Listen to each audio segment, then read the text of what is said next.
Okay, so Finance Committee to order. Today is Wednesday, March 15th. Do we have any authors here?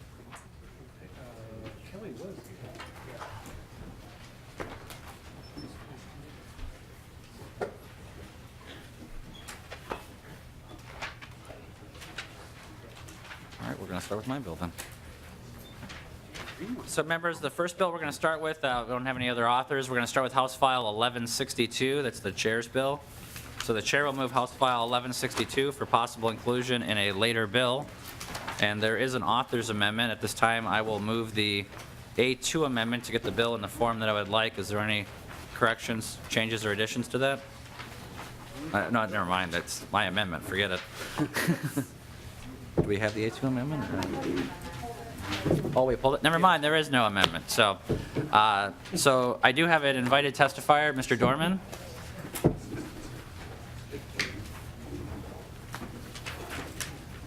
And then after that, we have 3 additional testifiers who've signed up. And members, what this does, this addresses the issue of we currently have a pot of money for the Challenge Grant program. In addition, we have an issue with workforce housing, so it takes part of the Challenge Grant program and puts it into workforce housing. So, that's what that bill does. I'm sure we'll have quite a bit of testimony on it. Mr. Dorman. Thank you, Mr. Chair and members. The House file that you have in front of you today attempts to, for the last couple of years, our organization has been advocating for a workforce housing tax credit program. And through this process, you know how it goes through the committee hearings and other things is you meet with the agencies, you meet with the governor's office. Both the governor's office and Commissioner Deed suggested, rather than using Deed as we had suggested and actually prefer, that their preference was that it ran through MFHA. So the bill was designed to create a grant program under MHFA that would operate a lot like that tax credit program, Mr. Chair. One feature about using MHFA, even though I'm not sure I read the statute in the same way MFHA does, is that they're now saying that their programs avoid prevailing wage. And so that would be a benefit of doing the grant program under MHFA versus DEED, even though I'm not sure why, you know, same money, same legislature, why it wouldn't apply to both. But here nor there, Mr. Chair, that is another feature. I do want to make one thing very clear, because I've read a couple of letters. We had a hearing on this in the Senate, and I was surprised to learn. I thought I should maybe rename myself the Sheriff of Nottingham, because it's accused of robbing from the poor. To be very clear, there's a challenge grant funding under an existing statute, and then we crafted this to go underneath there somewhere. We could have crafted it differently. We asked MHFA for a copy of a legal opinion they say they have that relates to prevailing wages.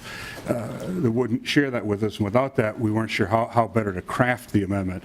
But to be very clear, whatever amount that this committee and you, Mr. Chair, decide to put in the regular challenge grant program is fine by us. We don't have a position for or against it. What we're asking for is $6.6 million on top of it. So we're not trying to steal anybody's money, take anybody's money. We're trying to say this is a need that isn't being met by the existing program. One of the other things that we've heard in some of the other committees is, gee, why don't you open this up and allow blended projects, meaning market rate and income controlled. A couple things I would say to that. I mean, it sounds good, but in the projects that I've examined that are blended in nature, it really drives up the soft costs of those projects quite a bit. I'd rather see more projects get done. Then I took a look at the history in the last several years of blended projects, and I think since 2011, only about 68 workforce housing units have been built that way. So we're afraid it wouldn't result in the number of units that we'd like. But Mr. Chair, it's I think a modest request, $6 million versus the I don't know, hundreds of millions that run through MHFA and state and federal money every year. So we're not trying to be everything to everybody, but we do think this is an important need. Whether it be in Elberly and Austin, my neck of the woods, up in Thief River Falls and Roseville, Jackson, you can hardly go anywhere in greater Minnesota and you'll hear about that. Mr. Chair, maybe to give you some more detail, to my left is Elberly City Manager Chad Adams, and he was kind enough to drive up today to visit with the committee and let you know about why this is important to communities like Albert Lea. Welcome to the committee, Mr. Adams. Please introduce yourself and proceed with the testimony. And are you, in fact, the sheriff of Nottingham? I am not. Okay, all right, just to be clear. For Thank the you, record, Mr. no, the testifier is not the sheriff of Nottingham. Please proceed with the testimony. Thank you, Mr. Chair and members. I am Chad Adams, the city manager of Albert Lea, and want to note that workforce housing and programs like this have been our top priority for the last couple of years and is for 2017 moving forward, as designated by not only city staff but also our city council through goal-setting sessions. We simply have a lot of open jobs in the community that cannot be filled due to a lack of workforce market rate rental housing. This can be attested by a number of our largest employers, our school district, Mayo Clinic, a lot of our industries in the manufacturing business, who are trying to grow, and this issue continues to come forward and has been noted as one of our chamber's top priorities as well for the last couple of years, as well as in 2017. In Albert Lea, up until last year, we didn't have any new workforce housing units, rental units, created for 30 years. Tax abatement from the city, county, and school are being used to try to fill some of the gaps that we're seeing from developers, but we need more help than just those tools, because that's turning out to be insufficient amount of dollars to fill those gaps. We recognize as a city that we have to continue to have skin in the game and be a partner financially along with this program regarding market rate and workforce housing. To be a little bit more specific about the challenges that we actually see from developers, we require pro forma analysis from developers to illustrate the true gap that they need to create workforce housing in Greater Minnesota and in Albert Lea specifically. City staff and other financial consultants that we utilize as another set of eyes help verify these gaps. On an average 18-unit development, the gap often ranges from $400,000 to $800,000 total for that type of a development.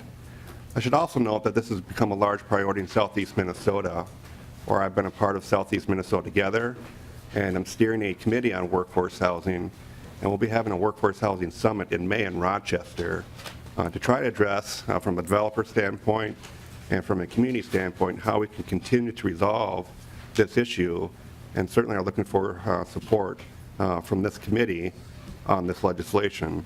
Simply put, we need more tools to create workforce housing in Greater Minnesota. Thank you. Thank you. The next on the testifier list is Aaron Dady. And then on deck is Todd, is it Pathke? I think it both come down. Welcome to the committee. Please state your name for the record and proceed with the testimony. Thank you, Mr. Chair. Good afternoon, Mr. Chair and members. My name is Erin Dady. I'm a volunteer board member with Twin Cities Habitat for Humanity, serving the 7-county metro area. Our mission is to eliminate poverty housing and to make decent, affordable shelter for all people a matter of conscience. We're extremely grateful for the thousands of community volunteers and generous donors who have partnered with us since 1985, making the dream of home ownership possible for over 1,100 families.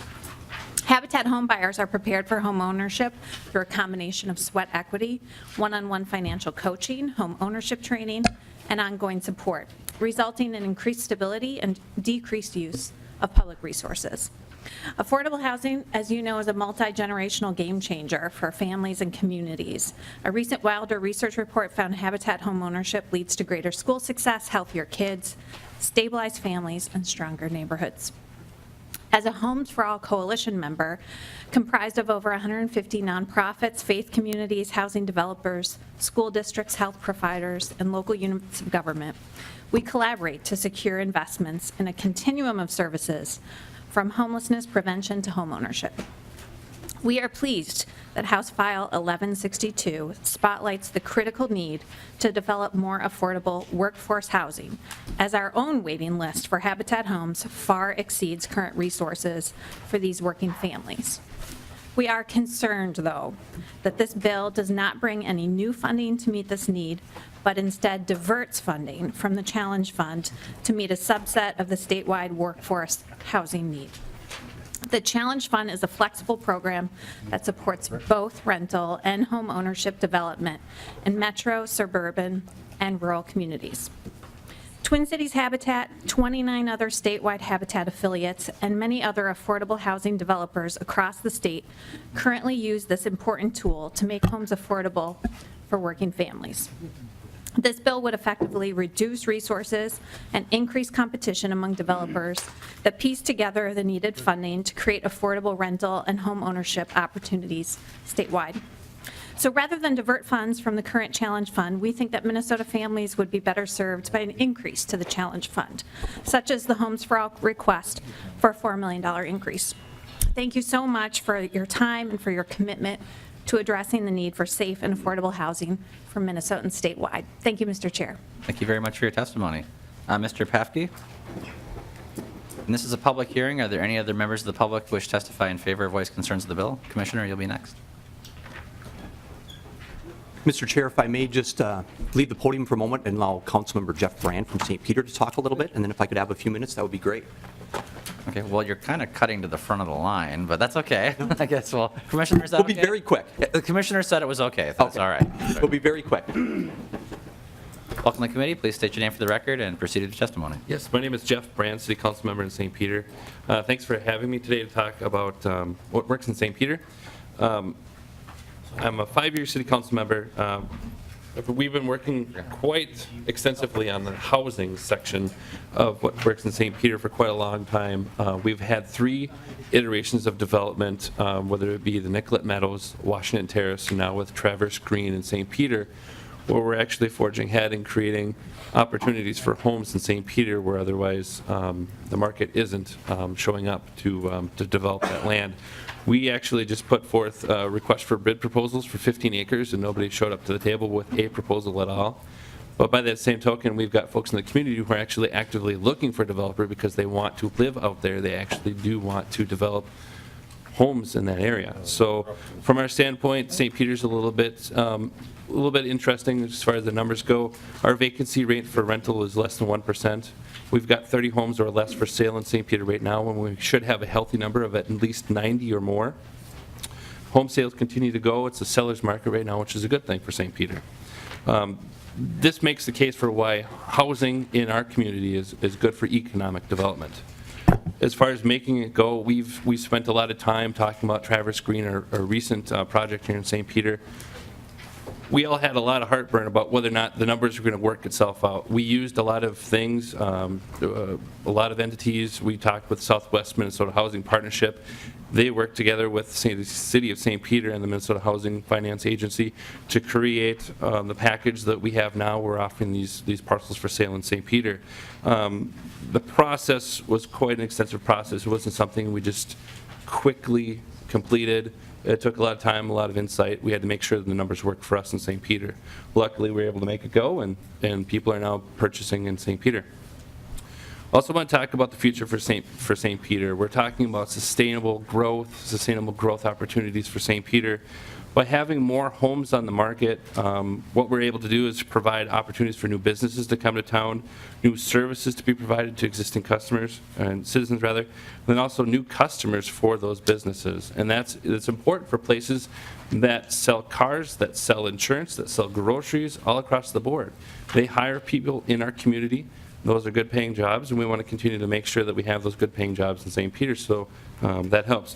We've also had a lot of great partners that we've worked with over the years, including Southwest Minnesota Housing Partnership, Minnesota Housing Finance Agency, Department of Economic Development, and also the Greater Minnesota Housing Fund. If you do decide to do anything, please direct your attention to House File 1020, which will allow for these grants to remain, these challenge grants to remain, but will provide an additional $6.5 million in workforce housing credits to continue to do what's good for Greater Minnesota and provide some additional opportunities for us to continue working on workforce housing. Thank you. Welcome to the committee. Please state your name for the record and proceed. Todd Prafke, I'm the City Administrator in St. Peter, and thank you for the few moments. The Challenges program has been very effective in St. Peter. It's provided enough flexibility for us to not only build multifamily units, but also single-family units, which, as Councilmember Brand has mentioned, has been very significant. You know, our hope continues to be that, frankly, more dollars go into housing overall. However you choose to do that, more dollars are needed to meet the needs that are certainly available, or are going to be available within St. Peter and the rest of Greater Minnesota. We're happy to answer questions about about specifics related to St. Peter, but again, more resources are really necessary, and we'll continue to work with programs that have worked very well for us, and this is one of those programs. Thank you for your testimony. Commissioner?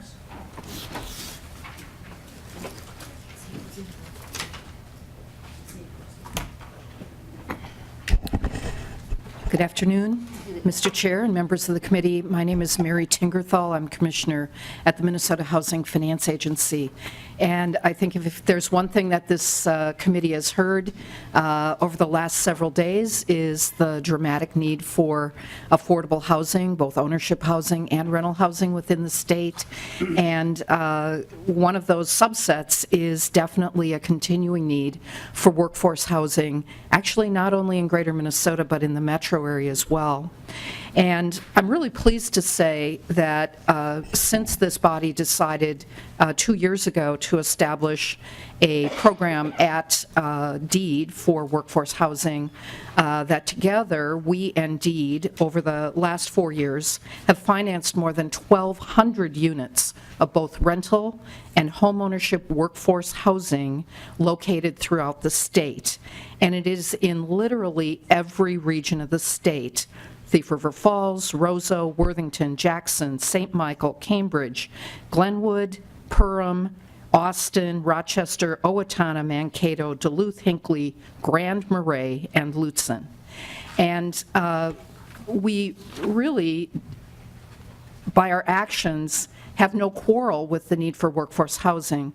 What we do have a quarrel with is that typically when we are doing our consolidated request for proposals, we receive 3 to 4 times as many applications for housing that does happen to have income limits than we are able to grant.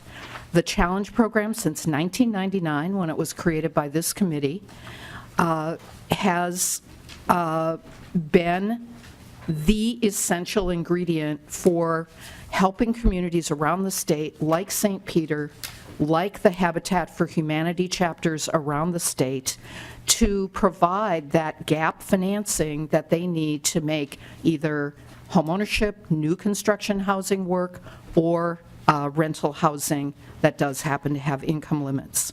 So our concern is one that cutting the program in half for the Challenge Program would mean that we would probably have 6 to 7 times as many applicants as we are able to fund.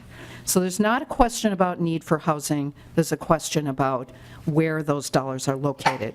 I would note that within the base budget for DEED, that there already exists proposed funding of $2 million for the existing DEED workforce housing, which, as I said, has in many communities operated side by side with the Challenge Program, I think, to the pleasure of those communities. In fact, last summer, I was up in Perham at a groundbreaking for a project that was funded through the Challenge Fund, and a project funded through the DEED program was scheduled to have a groundbreaking a couple months later, just down the block. I'd like to address the comment that Mr. Dorman made about the idea of allowing for projects to have blended financing. This is something that I've talked with a number of you about. And to be clear, if this committee was to consider something like that, we would not in any way suggest that it be a requirement of any workforce housing that you might fund at DEED, but rather just an allowable activity. So for those communities that maybe saw the opportunity to build one 80-unit building instead of 2 40-unit buildings, that would be possible within the financing structure. The tools that we use, the federal low-income housing tax credit, the Challenge Fund, do allow for combining resources within a building, but it is the proposal that would create this workforce housing program, as well as the tax credit, as well as the DEED program, that prohibits the combining of those funds. So I just want to be clear, we are not suggesting that it must be combined, simply that we think it makes sense for communities to decide, as they work with developers, whether they want to encourage that the funds be combined so that there can be some economies of time and scale. Finally, we are very concerned with the language in the bill that is quite specific about how the program must be administered, including the requirement for a 15-day turnaround time and a non-competitive allocation process. So it literally would be first come, first serve, very little time to look at applications, according to the mandates of this legislation. So with that, I will also comment that this program requires that the money be put into projects in the form of grants.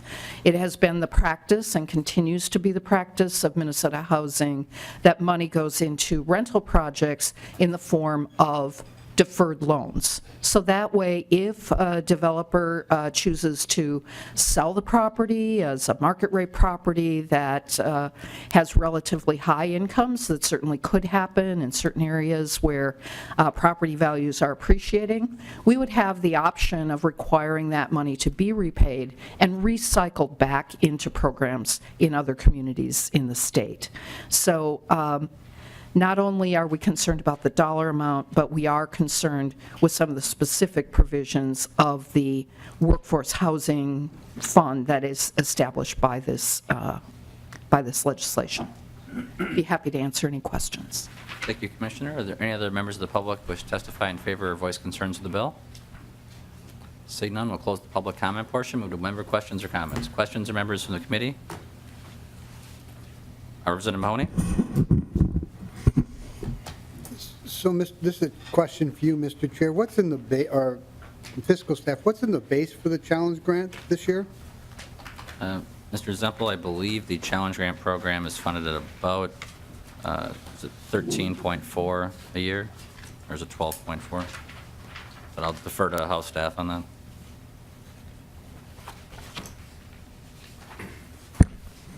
Mr. Chair, members of the committee, the base funding for fiscal 18 and onward is $12.925 million per year. Close. Representative Mahoney.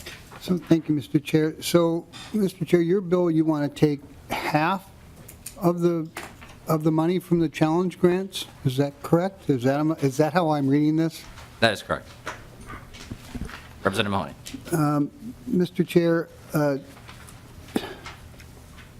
maybe it's not Mr. Dorman who is the sheriff of Nottingham, but someone else in this room. I just find it, we go through this every year, and all the other programs that have been put together for workforce, for market rate housing, have not actually worked the way they were supposed to work. So you keep coming back trying some different particular avenue. This bill is not going to actually work the way it's envisioned. Obviously, for the reasons that the commissioner just said. And I'm still tired from last night. I'd go more, but Mr. Chair, I don't think your bill works. There are other ways that you might want to think about how to do it, but this one isn't going to work. Well, Representative Mahoney, when you're more awake, I look forward to your input on how we can improve upon the bill. Representative Clark.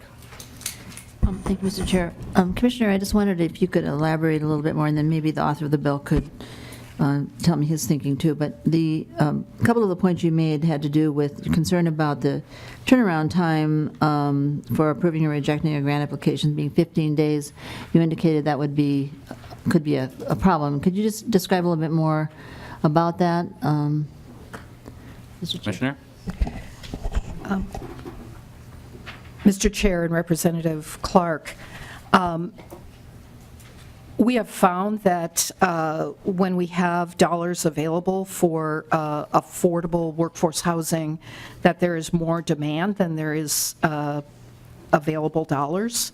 And so we feel it's a pretty important component to provide funds on a competitive basis. This basically requires us to accept and decide whether applications are eligible and then fund them on a first-come, first-served basis. The 15 days, we think that that is probably not sufficient to analyze the pro formas, as you heard the mayor talk about, in order to determine whether these look to be projects that will work in the long run and be sustainable housing. Mr. Chairman, so given this proposal, who would be the winners and losers? Are we talking about, pretty well-funded developers versus smaller town and smaller group proponents? I mean, I'm just wondering, if there is this huge demand versus the opportunity versus what we have available for resources, and if it's this quick turnaround time, I'm guessing the folks who are here probably testifying in support of this probably have some projects ready to go, whereas there might be others who are, become aware of this opportunity and are going to be disadvantaged. Is that some of what you're thinking about, or could you just say a little bit more? Representative Clark, what was the question for the commissioner? The pros and cons of why we would have, and who the winners and losers are if we have such a short turnaround time. And this is based on my question is based on the fact that there's this huge demand and the ability to get a project put together, and then the commissioner turning it around, having to come, first serve. I'm guessing some people benefit more than others from that, and I'm wondering if you could just describe who that is. Representative Clark, the question is who the winners and losers would be, and what was the second part of it? Well, that's basically it. How that works practically. From your perspective, who would you do as the winners and losers under this bill? Mr. Chair, Representative Clark, the Housing Finance Agency has not worked with the developers that are envisioned, I think, for this program, but certainly on the affordable housing development side, if it were a first-come, first-served program, it would be the more established, more well-capitalized developers, I would think, that would be in a position to be in a first-come, first-served basis kind of situation. I was frankly baffled by this part of it because even the program that's currently funded at DEED is done on a competitive basis. So I honestly didn't understand why these scarce program dollars were being made available on a first-come, first-served basis with no ability to judge the projects on their level of need or merit or the needs of the community where they're located. Representative Makewight? But, Mr. Chairman, could I just ask you a question? Oh, excuse me, Representative Clark, another Sorry. question, go ahead. Well, as the author of the bill, I'm just wondering, what do you see as the advantages of having this very short turnaround time? As the commissioner has testified to, and as Mr. Dorman testified to, and as you're aware of, we have had a perpetual problem with workforce housing that has stretched over multiple bienniums. And what I'm trying is a new approach to, number one, make those resources available. Number two, to remove some of the regulatory framework that exists in DEED that may be more streamlined under MHFA. And third and finally, I don't know what the target for this committee is going to be, Representative Clark, so I wanted to put forward a bill that I know would address the issues regardless of whether the size or lack thereof the target of this committee is going to have. So that was the intent of my bill. Certainly, I'm willing to work with you because we are not voting on this bill today. We're laying it over. And certainly, I'm willing to take advice and suggested remarks in that. But Representative Clark, did you have another comment? Well, just, Mr. Chairman, I would just ask you to consider this issue of having enough time, at the agency. That was the first question I was asking, is this quick turnaround time, who does it benefit and who doesn't it benefit? And I think what I understood is, some of the smaller developers or communities with particular need might be disadvantaged, is kind of what I'm worried about, and that's what I thought I heard. But I did have a second question, because there were two. A fifth question, Representative Clark, not a second one. This is a fifth one. Okay. The issue of grants versus deferred loans, that was one of the other points that the commissioner raised, and I'm wondering why you prefer grants versus deferred loans, Mr. Chairman. I understand, you are good intention, I'm not questioning that, but in this case, it does have repercussions, and what would be your reason for that? Representative Clark, as you know, whenever there's an RFP process, that tends to lengthen out the project timelines. I know that there are projects in queue in many markets right now that are ready to go, that we've been trying to jumpstart, not for months, but for years. And so that was my intent of having this language in there. Again, Representative Clark, and to anyone watching, if people have a better way to address those issues, to streamline or accelerate those projects, what I don't want to do is lose another year of the construction season and come back next year and have the same problems. So, Representative Clark? So, Mr. Chairman, I've moved on from the question about timing to the question of grants versus deferred loans. That isn't a timing question. That's a resource question. And I'm just wondering, because when they're deferred loans, we have a revolving fund, and, we have a commitment to the community that those projects are actually kept there and so on. So what is your reason for wanting to have grants rather than deferred loans? Representative Clark, the reason why is that the program I'm seeking to improve upon is a grant program in the Department of Employment and Economic Development. That's a grant program. It's not a revolving loan. Representative Clark? Okay, and so, Mr. Chairman, so you're not discussing the impact on the challenge fund in the Minnesota Housing Finance Agency, then you're focusing on deed. Is that correct? No, you had asked me why I was making it a grant versus a revolving loan, and because what I'm envisioning is that if we're going to take care of workforce housing in MHFA versus deed, then I would want to mimic the deed program as much as we could. The deed program is a grant program. It's not revolving loan. Representative Clark? So, Mr. Chairman, it's a matter, you think it's more efficient? Is that my understanding that's your main reason? Representative Clark, as I stated, my intent is I want to replicate the parts of that program that are working without replicating the parts that are not working. And right now, it is a grant program. Representative Clark? Okay, well, then I'll just ask you to let's keep working on this, because I do think it does have some repercussions in terms of who's going to, benefit, who's going to have the opportunities. Representative Make-Wade? Thank you, Mr. Chair. This question could be for you or Commissioner Tinkerthal. I just want some numbers. Last year, I just want to know the percent of applicants in Greater Minnesota, and then the percent that were granted, and then the same for the Metro for these challenge grants. Does the commissioner or nonpartisan staff have that information? No. Commissioner, do you know that? Mr. Chair, Representative, that's not a number I have off the top of my head. We have dozens of applications, if we so could, we'd be happy to get back to you with If that. you could, please forward it to the committee administrator or committee legislative assistant, and we'll forward the answer to that question to every member of the committee. Representative Make-Wade? Thank you. Any other questions or comments from members of the committee? Seeing none, Commissioner, I look forward to working with you, not only as we draft the omnibus bill, but also going forward. This is the first step in a long process, and of course, the first process will be taking place sometime here this month where we get the target for this committee. But I know that you're committed to helping out those who need affordable housing as well as workforce housing, and I look forward to working with you, as do the members of the committee. Thank you, Mr. Chair. So with that, the chair renews his motion to have House File 1162 laid over for possible inclusion in a later bill. Thank you. Representative Fenton. Representative Newberger moves that House File 1394 be recommended to pass and referred to the General Register. Representative Fenton, do you have any amendments to your bill? No, Mr. Chair, I do not. Representative Fenton, to your bill. Thank you very much, Mr. Chair, members. House File 1394 is related to the dislocated worker program, and in this House File 1394, what I do is I clarify that campaign staffers would not qualify for the benefits of this program.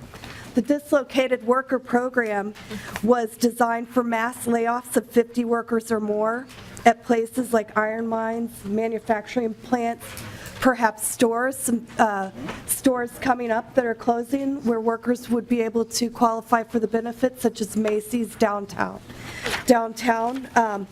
Other companies in 2015 that had layoffs where their employees benefited: Target, Keytac, Mintac, Dakota Premium Plant closing, Aero Electric, and so on. The reason this bill came about is because Pat Kessler in mid-December did a story on 50 to 60 DFL campaign staffers unfortunately lost their job with the election. And so what they did for the first time ever, they banded together to organize a group to earn special status as victims of a mass layoff. And I used to work at the party, and when we hired, whether it be trackers or staffers Ms. for Fenton, when you say campaign, you worked for the DFL party? I worked for the Republican Oh, okay, Party, I I'm just- sorry. just wondered. And I will Thank you, Ms. say Fenton. that if this were my own party doing this, I would be up here before you today as well. It doesn't matter whether a Democrat, Republican, Independent. I worked at the party where we hired trackers or campaign staff, and we always had a statement in our contracts that said that I understand that this is a temporary employment. And so Pat Kessler asked for my advice, and I do think that it should have been clarified whether or not campaign staffers would qualify, and I think that the law actually suggests that they would not. But I made a promise that I would make sure to clarify it if it wasn't. And I brought this bill about because I came across DEED's 2015 fiscal year report. And on the second page of that, under customers, they state, to be eligible for the DW program, an individual typically must qualify for UI, unemployment insurance. The DW program excludes temporary or seasonal workers, however. And so I'm clarifying this within that language that that staffers would not qualify for those benefits. And it's benefits such as rent and mortgage, utility bills, car payment, and job training. And with that, Representative Fenton, do you have any invited testifiers? I do not. This is a public hearing. Are there any members of the public who wish to testify in favor or voice concerns with the bill? Yes, please come forward. Welcome to the committee. Please state your name for the record and proceed with your testimony. Thank you, Mr. Chair, members of the committee. My name is Annie Welch. I am the director of the Dislocated Worker Program with the Minnesota Department of Employment and Economic Development. I'm here to provide impartial data to you all as an executive staff person. Basically, I just wanted to go through some of the overview of the Dislocated Worker Program that in Minnesota we've operated a federally funded program since 1983. We've also operated a state-funded dislocated worker program since 1990. That is funded out of what was originally called the Dislocated Worker Fund, now called the Workforce Development Fund. And of course, Representative Fenton lays things out very clearly that typically to be eligible for the Dislocated Worker Program, individuals would need to be eligible for unemployment insurance benefits.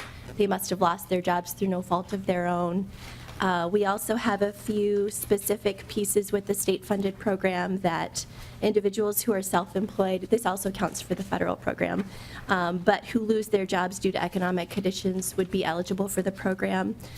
Veterans leaving active duty, individuals of the National Guard leaving that duty, displaced homemakers, individuals who are long-term unemployed, which we define as 15 or more weeks, not necessarily consecutive. Those individuals would all be eligible for the Dislocated Worker Program. A large portion of the program does serve individuals impacted by mass layoffs, which we follow federal law of qualifying that as 50 or more individuals in a 30-day window. However, a large portion of our program also does serve workers who are impacted by smaller layoffs. I'd be happy to field any questions should any of you have any of them. Is there any other members of the public who wish to testify in favor or voice concerns with the bill? Seeing none, we'll close the public comment portion, move to member questions. Representative Fenton, quick question for you. Number one, would this apply to like members of the staff members from the legislature who are sometimes when majority is changed to either side that they get laid off? Would this bill impact them? And if you are a state worker, it would not impact them. Okay. And so does this apply to just the DFL party? This applies to any party affiliate that you are a member of. Thank you. Representative Clark. Mr. Chairman, I wonder if the previous witness would return for just a moment? Welch? Representative Clark? Thank you. So I think earlier the author was talking about seasonal employees that may or may not be eligible. Can you describe to me or tell me which type of seasonal employees are available or are being covered or are not being covered? Both? Mr. Chair, members of the committee, by and large, seasonal and temporary employees do not really access benefits and wouldn't really be eligible for the program. However, if there is a rare circumstance, in some cases, a construction worker could be laid off not due to the seasonal condition. That individual would be eligible for the program so long as he or she is eligible for the unemployment insurance benefits. Based on federal and state statutes, we follow the unemployment insurance determination to deem eligibility for the dislocated worker program. Additionally, there are some cases in which individuals have been laid off from employers who were not required to pay into the unemployment insurance fund, and therefore those workers would not be eligible for unemployment insurance. However, we would handle those eligibility cases on a case-by-case basis, and we could serve them in the dislocated worker program. So individuals employed by, for example, churches would not be eligible for UI benefits, but we could serve them with the dislocated worker program. Representative Clark? So what about seasonal workers due to the weather? You mentioned construction, landscapers, people working in some of the agricultural industries. Are they eligible? Mr. Chair, Representative Clark, my understanding, they typically are not eligible for the dislocated worker I'm program. sorry, I'm hard to hear you. They typically are not eligible for the dislocated worker program. Okay. Representative Sundin? Thank you, Mr. Chair. To the testifier or the author here, we try to identify winners and losers again. I'm just wondering if any of the partisan staff would like to come up and weigh in on this one. That's a rhetorical question. Representative Metza? Thank you, Mr. Chair, and I can retract the question if it's already been answered. I had a bill up in another committee. Have we talked about TAA? Yeah. No, we have not talked about Okay, so aided systems. thank you, Mr. Chair. And I guess my question would be, this is a program that would potentially be considered a state supplement for very similar to covering workers who might not have been in a situation that was covered under TAA. And having dealt with quite a few of these cases recently, and I have an understanding that on a federal level, the current administration is looking at eliminating TAA. And would this leave sufficient funds to handle, say, a mine layoff or something like that if it were used for all these other purposes? Mr. Chair, Representative Metza, members of the committee, the state, so Minnesota is unique in the country in that we offer a state-funded dislocated worker program in addition to a federally funded dislocated worker program. We serve about 3 times as many individuals with state funds as with federal funds. Therefore, should the Trade Adjustment Assistance Program be eliminated, we would have resources to serve those workers impacted by trade as they would qualify for the dislocated worker program. The benefits may not be as generous as they are currently under the federally funded program, but we would be able to work with those workers. And to address your question possibly regarding eligibility criteria, there are a few instances in which an individual would be eligible for the state-funded dislocated worker program because we have that catch-all clause about trade adjustment assistance, whereas for the federally funded program, they may not technically be eligible for the federally funded dislocated worker program.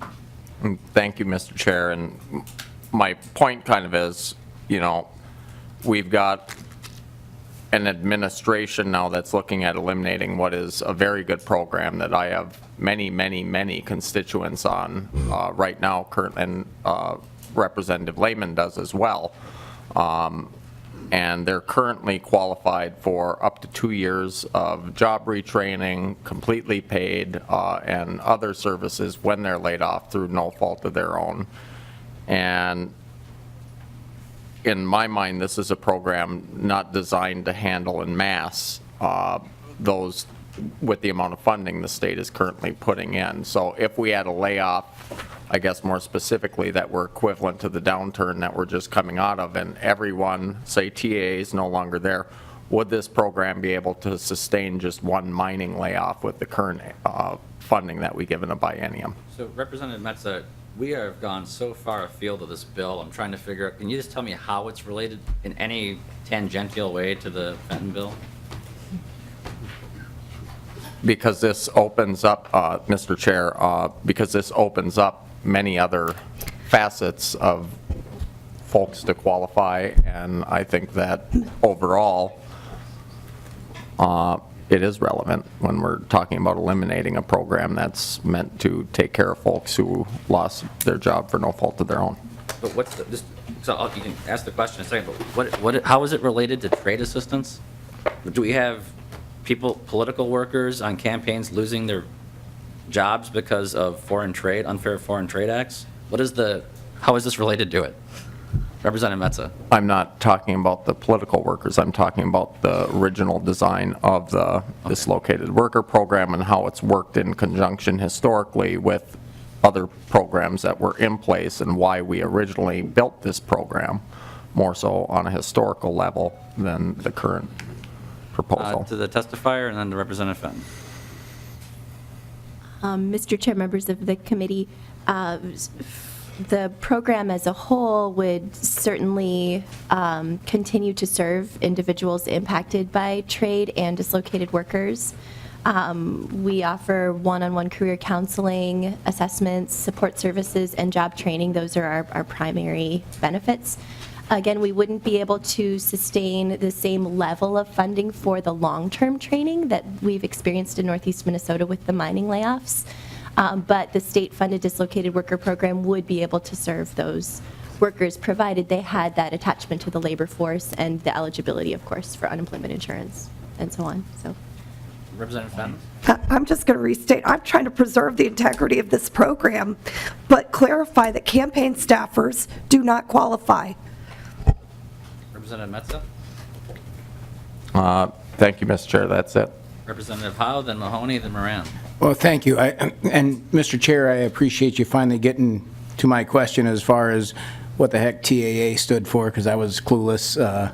So I'm glad that was answered. But the other question I have then is, what's the maximum benefit amount that someone collects off of something like this? Ms. Welch. Mr. Chair, Representative Howe, members of the committee, when you say something like this, do you mean the state-funded dislocated worker program, or is... Yes, Yeah. Mr. Chair. Sure. We operate the program very responsibly in that we typically spend right around $2,150 per participant per year. The Trade Adjustment Assistance Program is a benefit in addition to that, and we have caps in place, but it really depends on the costs of training, because when individuals lose their jobs to trade, the jobs are gone. So people really need full retraining, up to 2 years of full training. So we'd spend, I mean, $9,000, $10,000 in some cases. I mean, our cap would be $15,000 per person. Representative Mahoney. Thank you, Mr. Chair. To the Executive Director of the Workforce, what's your definition of a temporary worker? Ms. Welch. Mr. Chair, members of the committee, temporary worker, we have an eligibility policy we abide by. I mean, it would typically mean if an individual took a job that did not endure beyond 6 months. I actually would prefer, my definition is different, I think, than what we use for programmatic eligibility. Again, for eligibility for the dislocated worker program, we really rely on those unemployment insurance benefits. Representative Mahoney. Thank you, Mr. Chair. So Representative Fenton, do political campaigns, whether they're DFL or GOP, do they pay unemployment insurance? Mr. Chair, Representative Mahoney. That was a I'm question sorry. for Representative Fenton. Representative Fenton. They typically do. in your work for, Mr. Chair, in your work for the Republican Party, did you pay workers' comp? Representative Fenton? Yes.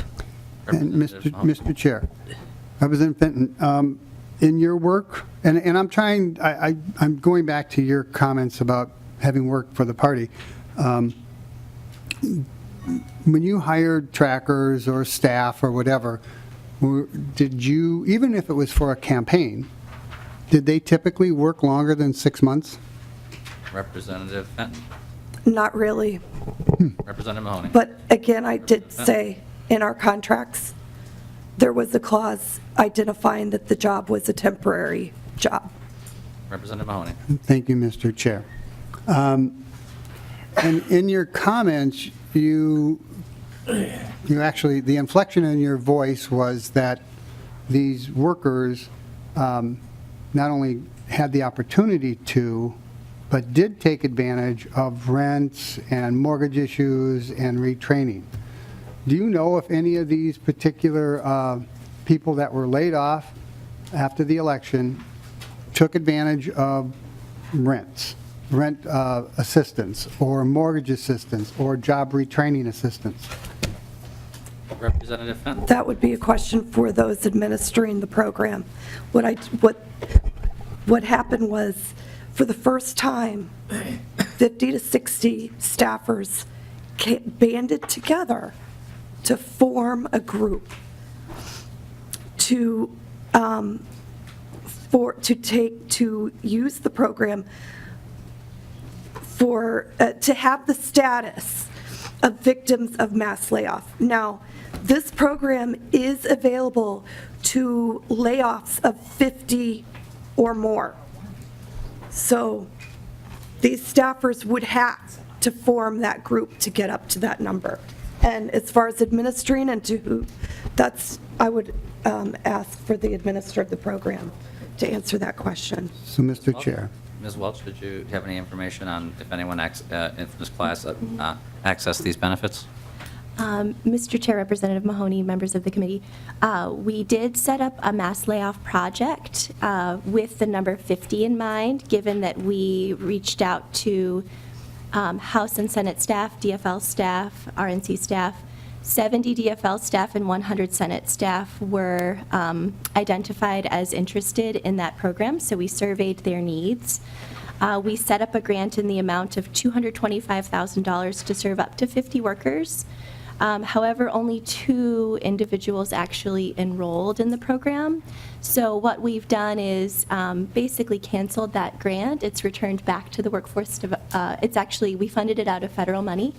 We've returned that back to our federal budget, and we're serving those 2 individuals using funds for individuals impacted by small layoffs, because we do not need that magic number of 50 to serve all dislocated workers. The program can serve people impacted by any size layoff. Representative Mahoney, good enough? Well, then I will make a comment. I don't know if we're done here or not, but we're going through this exercise, and you are cutting, and we are cutting off employment assistance because 2 people asked for help.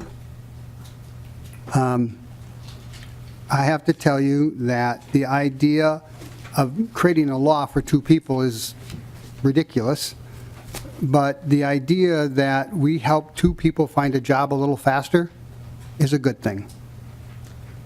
Chair would like a roll call on the vote, so we're going to roll call this thing. Representative Moran, Mayquade, and Metza. Thank you, Mr. Chair. Representative Fenton, which is a new question that's in response to your statement that a group of workers band together to form a group. Could you talk a little bit more about that and how you know? Ms. Welch, can you explain that process? No, with Representative Fenton. Well, I'm going to ask the expert, Representative Moran. Oh. Ms. Welch. Mr. Chair, thank you, members of the committee. When we learn about mass layoffs, and we learn about them through any variety of ways, We reach out to the impacted workers, we reach out to their employers. The employers give us a description of what led to the layoff. We connect with the workers and we actually survey them to determine what kinds of needs they have and what kind of interest we see in the program. If we reach that 50 mark for individuals who are expressing interest in the program, we operate a competitive process to award a mass layoff project. And by that competitive process, it puts the workers in the driver's seat. They get to choose who their service provider will be. We have 16 workforce development areas throughout the state, which encompass 48 workforce centers.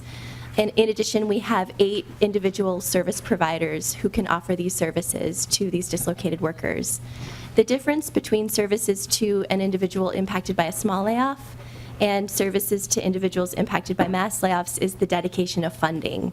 So when we have a group of 50 or more submitting surveys, we can set up that dedicated grant to ensure all of those workers are served. That typically helps to stabilize the economic impact of whatever layoff is happening. For those impacted by the smaller layoffs, they are, in a sense, competing against a lot of other individuals impacted by small layoffs for resources at the workforce centers or independent service providers. Representative Moran. Thank you for that information. So they didn't really band together. You reached out to the employer. Thank you. Did you have a follow-up? So- Ms. Welch? Oh, I'm sorry. yep, Mr. Chair, Representative Brand. They did reach out to us, and in that effort, it's kind of a mutual outreach. So we have a team of 7 rapid responders who are both receiving calls from and reaching out to impacted workers. Yeah, it's a common, seems like a common practice or something they can do. And so I don't really have a question, but a statement that I'm trying to understand, when someone is working and it's a job, whether they for a party or whatever, it is work that is helping them to feed their family or pay bills or whatever they need to do, to be self-sufficient. And I can't quite understand why we're targeting, campaign workers. It's a job,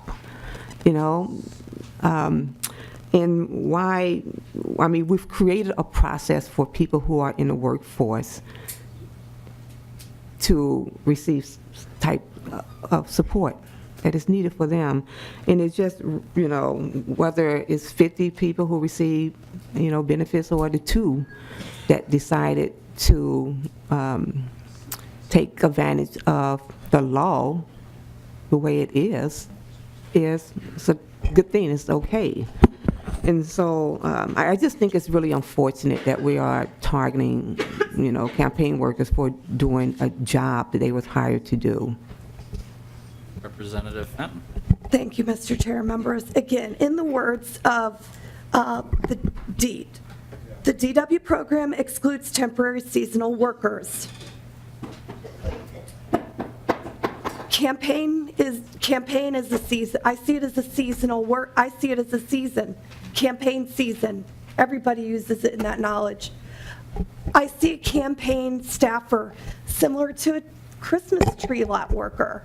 That Christmas tree lot worker knows that his job ends with Christmas, and a campaign staffer knows.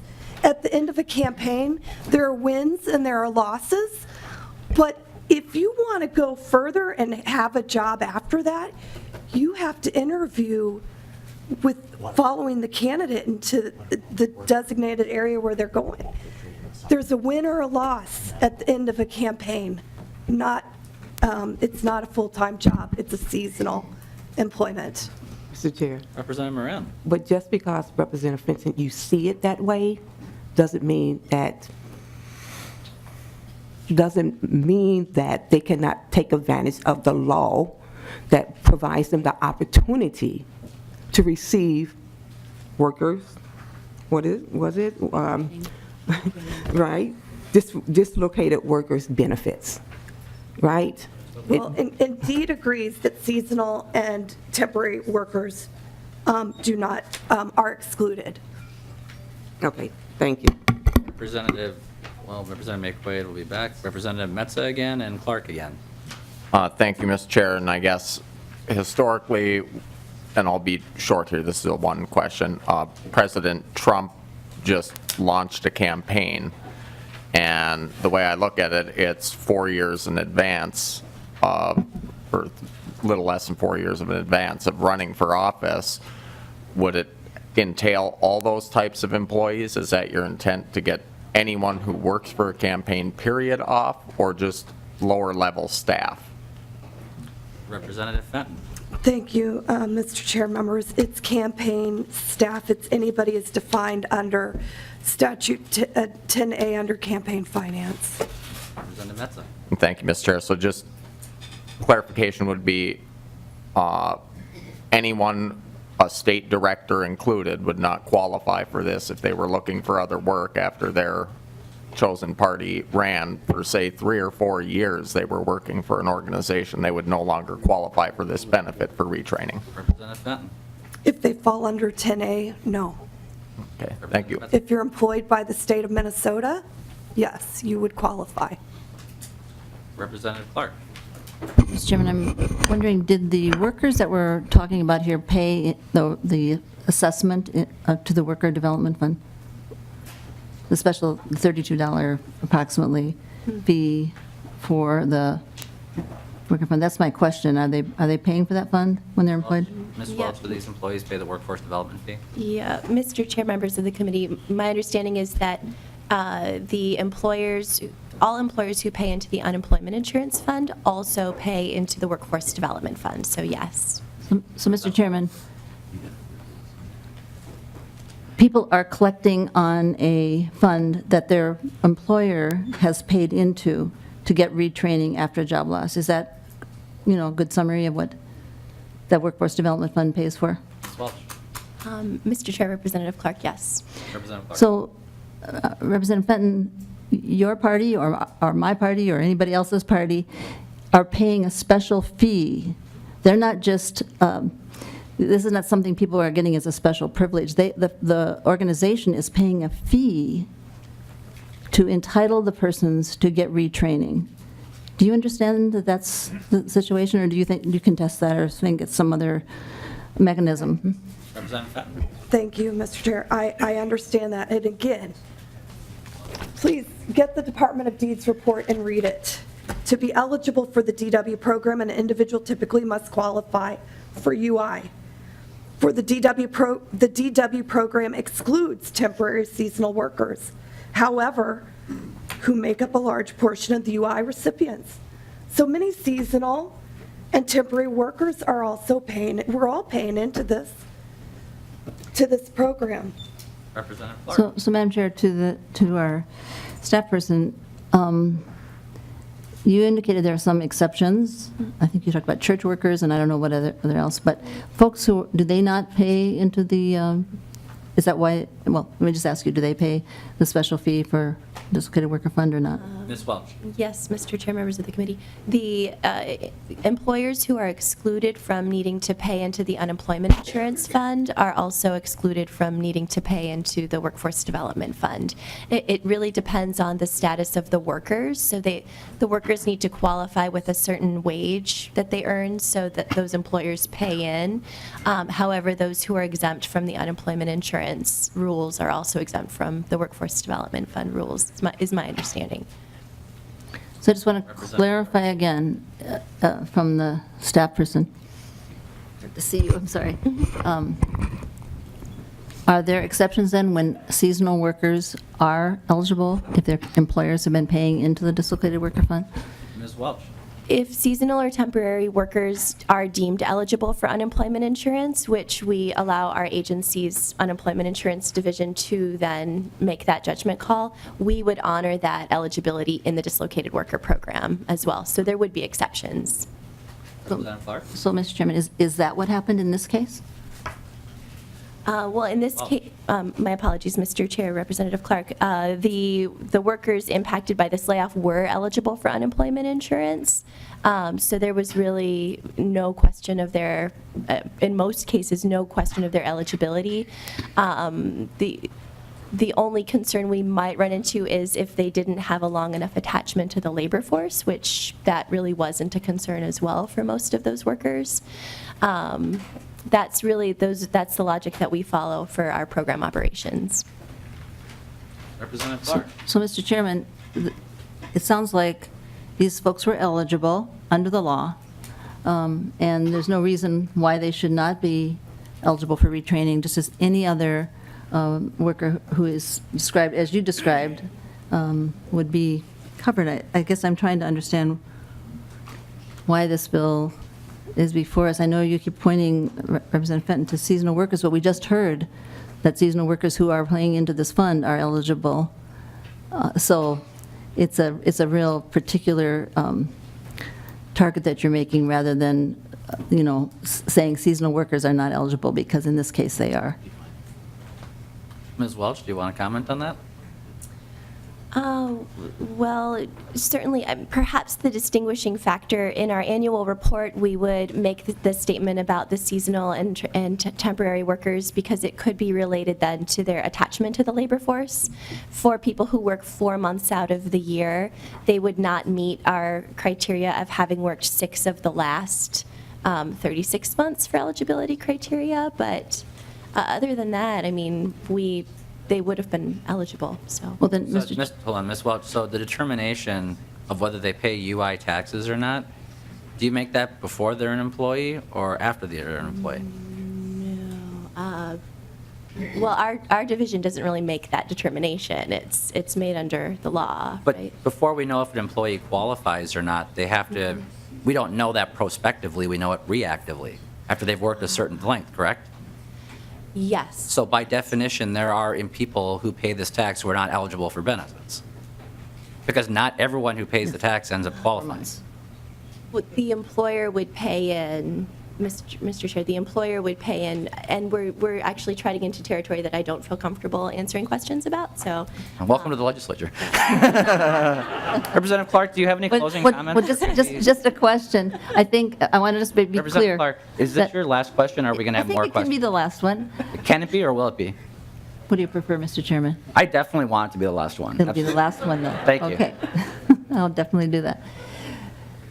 Is it true, then, that anyone who worked 4 months or less from this group that we're talking about here, that are the target of this particular bill, would not have, they would have been excluded already? So we would not need this legislation because they already would have been excluded according to the requirements of seasonal employment. Is that correct? Mr. Chair, Representative Clark, yes, that is correct. And don't quote me on the 4 months, but largely, yes, that is correct. Yeah. Does any other member of the committee wish to beat this dead horse? Representative Makewaite here or not? Nope. The chair withdraws his request for a roll call. Any closing comments, Representative Fenton? No, thank you for the time, members, and a good discussion. With that, Representative Newberger renews his motion to have House File 1394 recommended to pass and referred to the General Register. All those in favor, please signify by saying aye. Aye. Opposed, say nay. Motion prevails. The bill is on the General Register. Thank you, Representative Fenton. Representative Nash.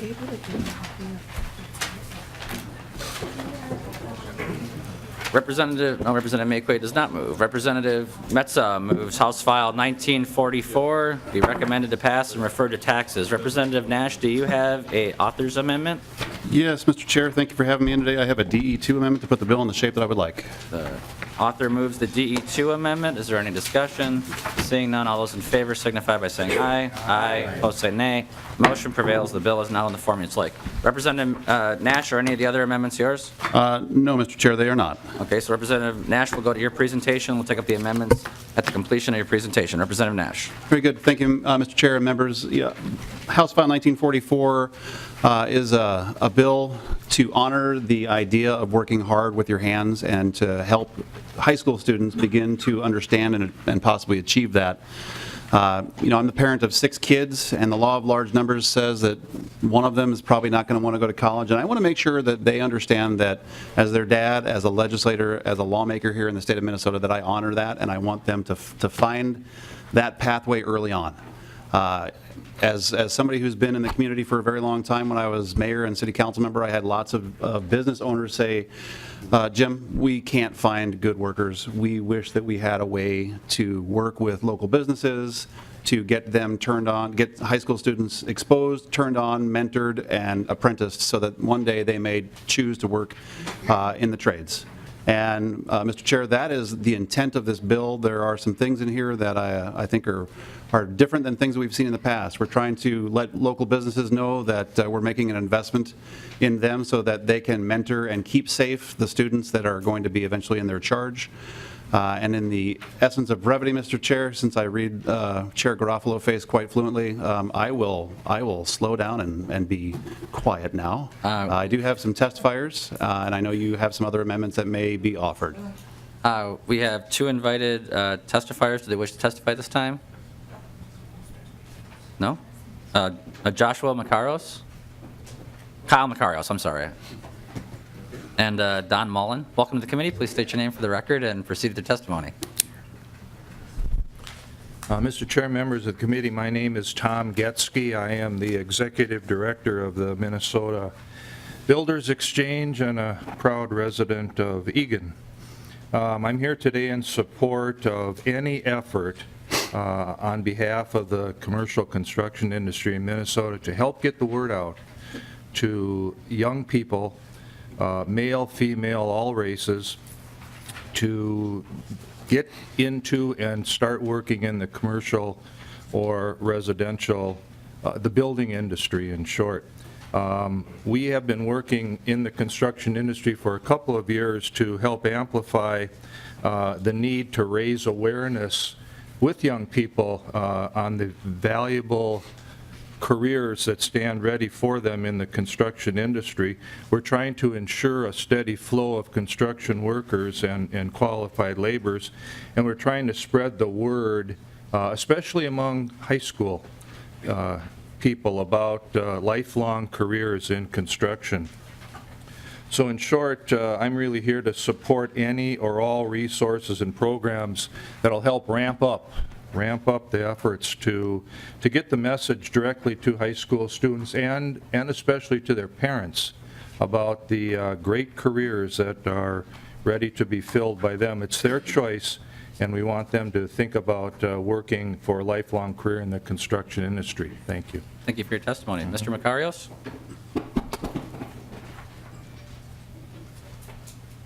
Thank you, Mr. Chairman. Please say your name for the record.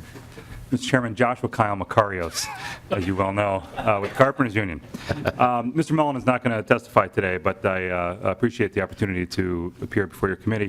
First, I'd like to say that I enthusiastically agree with the underlying premise of Representative Nash's bill, that we need new, innovative ways to get young people excited about rewarding careers in the construction industry. I also greatly appreciate the improvements that Representative Nash is making to his bill with this delete all amendment. This is a big move in the right direction and alleviates the main concerns that we raised with Representative Nash.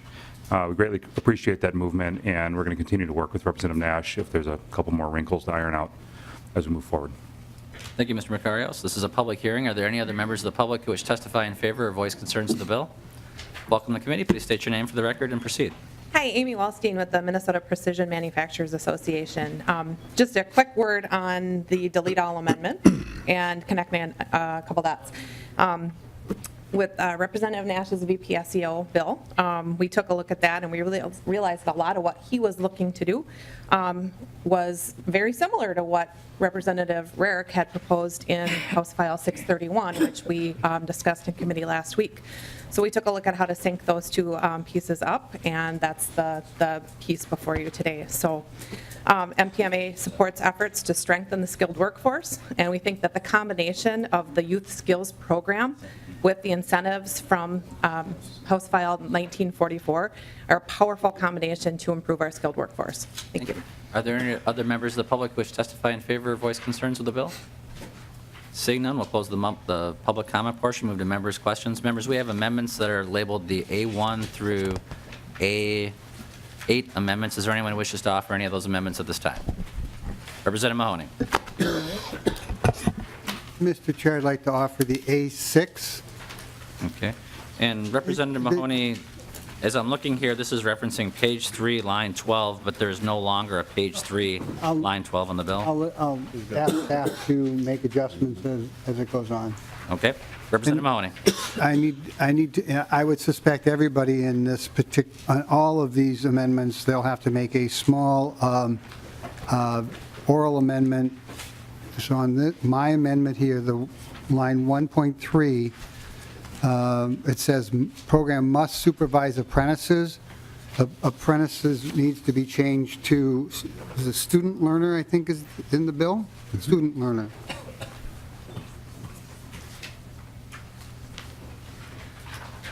Ms. Wallstein. Mr. Chair, I would accept this as a friendly amendment. Okay. Representative Mahoney and I have spoken, and this is a friendly amendment. Okay. Seeing no further discussion, all those in favor, please signify by saying aye. Aye. Opposed, say nay. Motion prevails. The A6 amendment is adopted. Representative Mahoney, do you have any other amendments you wish to offer? Well, I think Representative Sundin has one, and I think Representative Moran has one. Representative Sundin? Thank you, Mr. Chair. I have the A7, and I also have a similar oral amendment for that on line 1.3. After all, the word apprentices should be stricken, and then insert student learner. So, and again, assuming Representative Sundin, your goal is to, the direction of staff is to make adjustments as necessary to fit to the intent of the author. Correct. Representative Sundin incorporates that oral amendment into his amendment. Representative Sundin. On this amendment, it actually provides for some basic training, OSHA 10, which is a very basic safety knowledge that should be ingrained in any person going on a construction site and quite possibly on a production floor as well. So it just gives a basic knowledge there so they're not a danger to themselves or others. Representative Nash, the A7 amendment is amended. Yeah, thank you, Mr. Chair, and Representative Sundin. Yeah, I'm a dad of 6 kids. I want them to be safe. This is a completely friendly amendment. Seeing no discussion, all those in favor, please signify by saying aye. Aye. Opposed, say nay. Motion prevails. Is there any other amendments that wish to be offered? Yes, Mr. Chair. Representative Moran. I will offer the A5 amendment. Representative Moran And- offers the A5 amendment. And Representative Moran, my guess is your intent is to, once again, direct staff to conform this to the language of the delete all amendment, so there is no page line 3, line 12, so I'll make that amendment for you. Yes. Representative Moran. So the oral amendment will be for the apprentice to be a student learner, but also for women. And let's, if we can amend that to girls instead of women. So If that makes a Representative Moran, difference. you wish to change line 1.4 from women to girls? Because this is high school students, right? It's your amendment, Representative Moran. So you wish to change line 1.4 to from women to girls? Yes. Do you have any other changes you wish to incorporate into your amendment, Representative That is Moran? it. We're looking like girls, women? Representative Moran? All right. Thank you. So I bring this amendment forward, and, you know, sometimes it's exhausting, you know, to have to carve out some intentionality in bills. But what we do know is that in the state of Minnesota, we have some of the highest disparity within the job workforce and education. And often enough, you know, we don't have enough diverse populations of those who are being engaged in the process. So this amendment is a really simple amendment that says an employer participating in the program must demonstrate that it has engaged in the effort to recruit girls and people of color as student learners. So you wish to strike line 1.4 apprentices and replace with student learners? Yes. Mr. Chair. Representative Make-Wade. Thank you, Mr. Chair. Rena, can we add in the word indigenous as Yes. well? Absolutely. So additional oral amendment would So be, Representative Moran, you have 3 amendments to your amendment now? yes. Okay, so your goal is to strike on line 1.4, strike women, replace with girls, strike apprentices, replace with student learners, and what is the third amendment? And add to people of color and indigenous. And so after people of color, you would add and indigenous? Yes. People. And people. And Representative Moran Indigenous incorporate? people. And indigenous people? Yes. Any other changes, Representative Moran? That is it, Mr. Chair. All right, Representative Moran incorporates that into her amendment. Ms. Wallstein, Representative Nash? Thank you, Mr. Chair. You know, the intent, and we talk about legislative intent here quite frequently, I have zero intentions of stratifying men, women, indigenous, not. I want students who are interested to feel comfortable to come forward and do this. And, this is a fairly heavy moving parts, and I would, Mr. Chair, we're laying this over, correct? No, you're sending it to taxes. I suppose you could accept the amendment, and then if there's work out any discrepancies in the language with Representative Moran at taxes. Representative? Representative Fabian. Thank you, Mr. Chair, and I reflect the sentiments of the author. When we say must demonstrate, what's the penalty if we don't? Representative And what is Moran. the definition of demonstrate?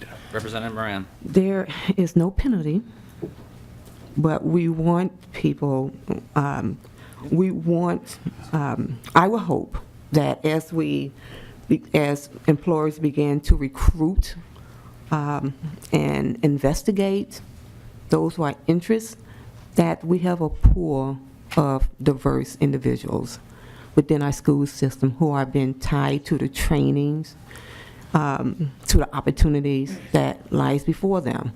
And often enough, believe it or not, often enough we don't see that diversity. So we're asking for an intent to create a pool of diverse student learners. Representative Fabian. Thank you, Mr. Chair. Well, Representative Moran, how do I demonstrate? This is a small manufacturing company in Lancaster, Minnesota. And with all due respect to what you're trying to do, I understand that. And it's no fault of where I live. We don't have a lot of diversity in our populations. Mr. Chair, well... Hold on, let okay. Representative Fabian finish. Okay.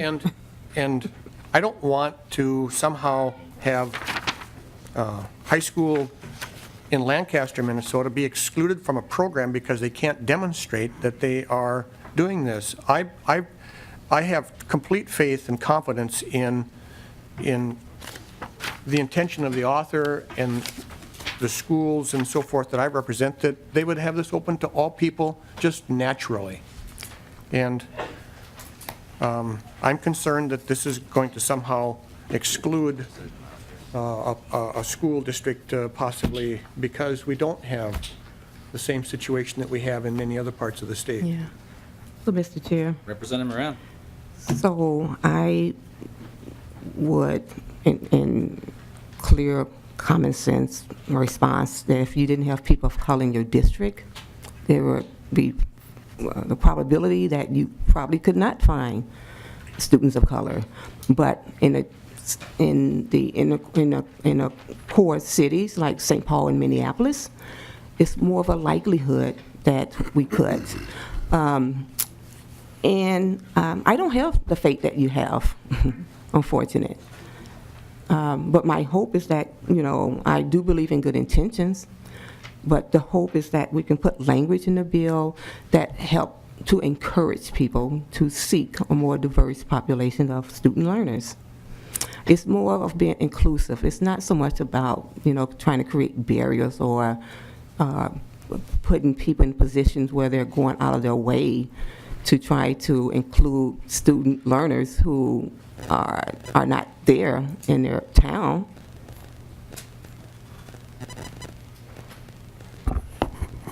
And I hear your intent. And, and this is nothing against the author of the bill, right? This is about rolling it out into communities and creating a pathway for student learners to have an opportunity. Representative Mahoney. Mr. Chair and Representative Nash, here's the kind of the genesis of this particular amendment. There are now in many construction industries, in many of our manufacturers, there are requirements that they meet minority participation. I think this particular amendment could be worked on. Maybe the wording is not quite the way it's supposed to be. I hope you'd accept it, and as we move this bill forward through taxes and every place else, we can find if anyone seems to be uncomfortable with the wording, we can find clearer wording for people. Representative Nash. Yeah, thank you, Mr. Chair, and I'll be brief on this. Representative Moran, Representative Mahoney, if you read my bill, you understand that I've taken great lengths to be very inclusive and very accepting. I want to make sure that this amendment is tight before we take it on, and I would give you my word, and Representative Moran, I think you know that my word is good with you. I will work with you to make this amendment something that I think that we can come to an agreement on. If you would be willing to withdraw, I will guarantee you I'll work with you before it hits taxes. Representative Moran. I would take that as a yes. I am willing to work with you, and I withdraw the amendment. Thank you. Are there any other members who wish to offer any other amendments? Any closing discussion? Representative Nash, you get the final word. Mr. Hold on. Chair. Representative Sundin, my apologies. Mr. Nash, thank you, Mr. Chair. Representative Nash, I just did some quick math on this. At 10 hours a week for 8 weeks would be the time served there. I'm just wondering if you've entertained the thought of one of these young men, women, jumping into a volunteer program such as Habitat for Humanity. Very rewarding work, and they've got projects going constantly. I don't know if they qualify as an employer, but if there's $2,000 on the table for them, and they could pay a worker $12.50 an hour and take the other $12.50 an hour to cover the insurance costs, that type of thing. It would be rewarding work for a young person as well. So just a thought I'd like to share with you. Representative Sundin, thank you so much. I think this could go a lot of different ways, and we should encourage folks to do just that. And Mr. Chair, in closing, this is something that I appreciate many of you who are on this committee being co-authors with. I appreciate the work with me.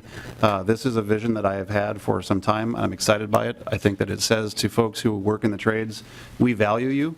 It reminds me of a buddy I went to high school with that took every shop class he possibly could, and we always wondered, well, what's Lon going to do when he gets to college? Well, Lon now owns an earth-moving company, and he's worth about $900 million. I want more Lons coming out of Minnesota. I want folks to understand that there are great jobs and great careers and a great amount of money that can be made, and I want to be able to get to them earlier so that they can understand that there's value and honor with working with your hands. So, Mr. Chair, thank you so much. With that, Representative Metzler renews his motion to have House File 1944 as amended, recommended to pass and referred to the Committee on Taxes. All those in favor, please signify by saying aye. Aye. Opposed, say nay. Motion prevails. You're on your way to taxes. Thank you, Representative Nash. Representative Vogel. Representative Vogel moves that House File 1001 be recommended to pass and referred to the General Register. Representative Vogel. Thank you, Mr. Chair.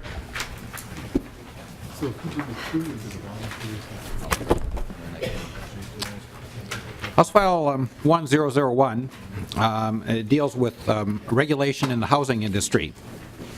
And the reason I'm before you is because there's become a problem with affordability, and as we look at the number of people that are getting into especially new houses nowadays, it's really difficult for them.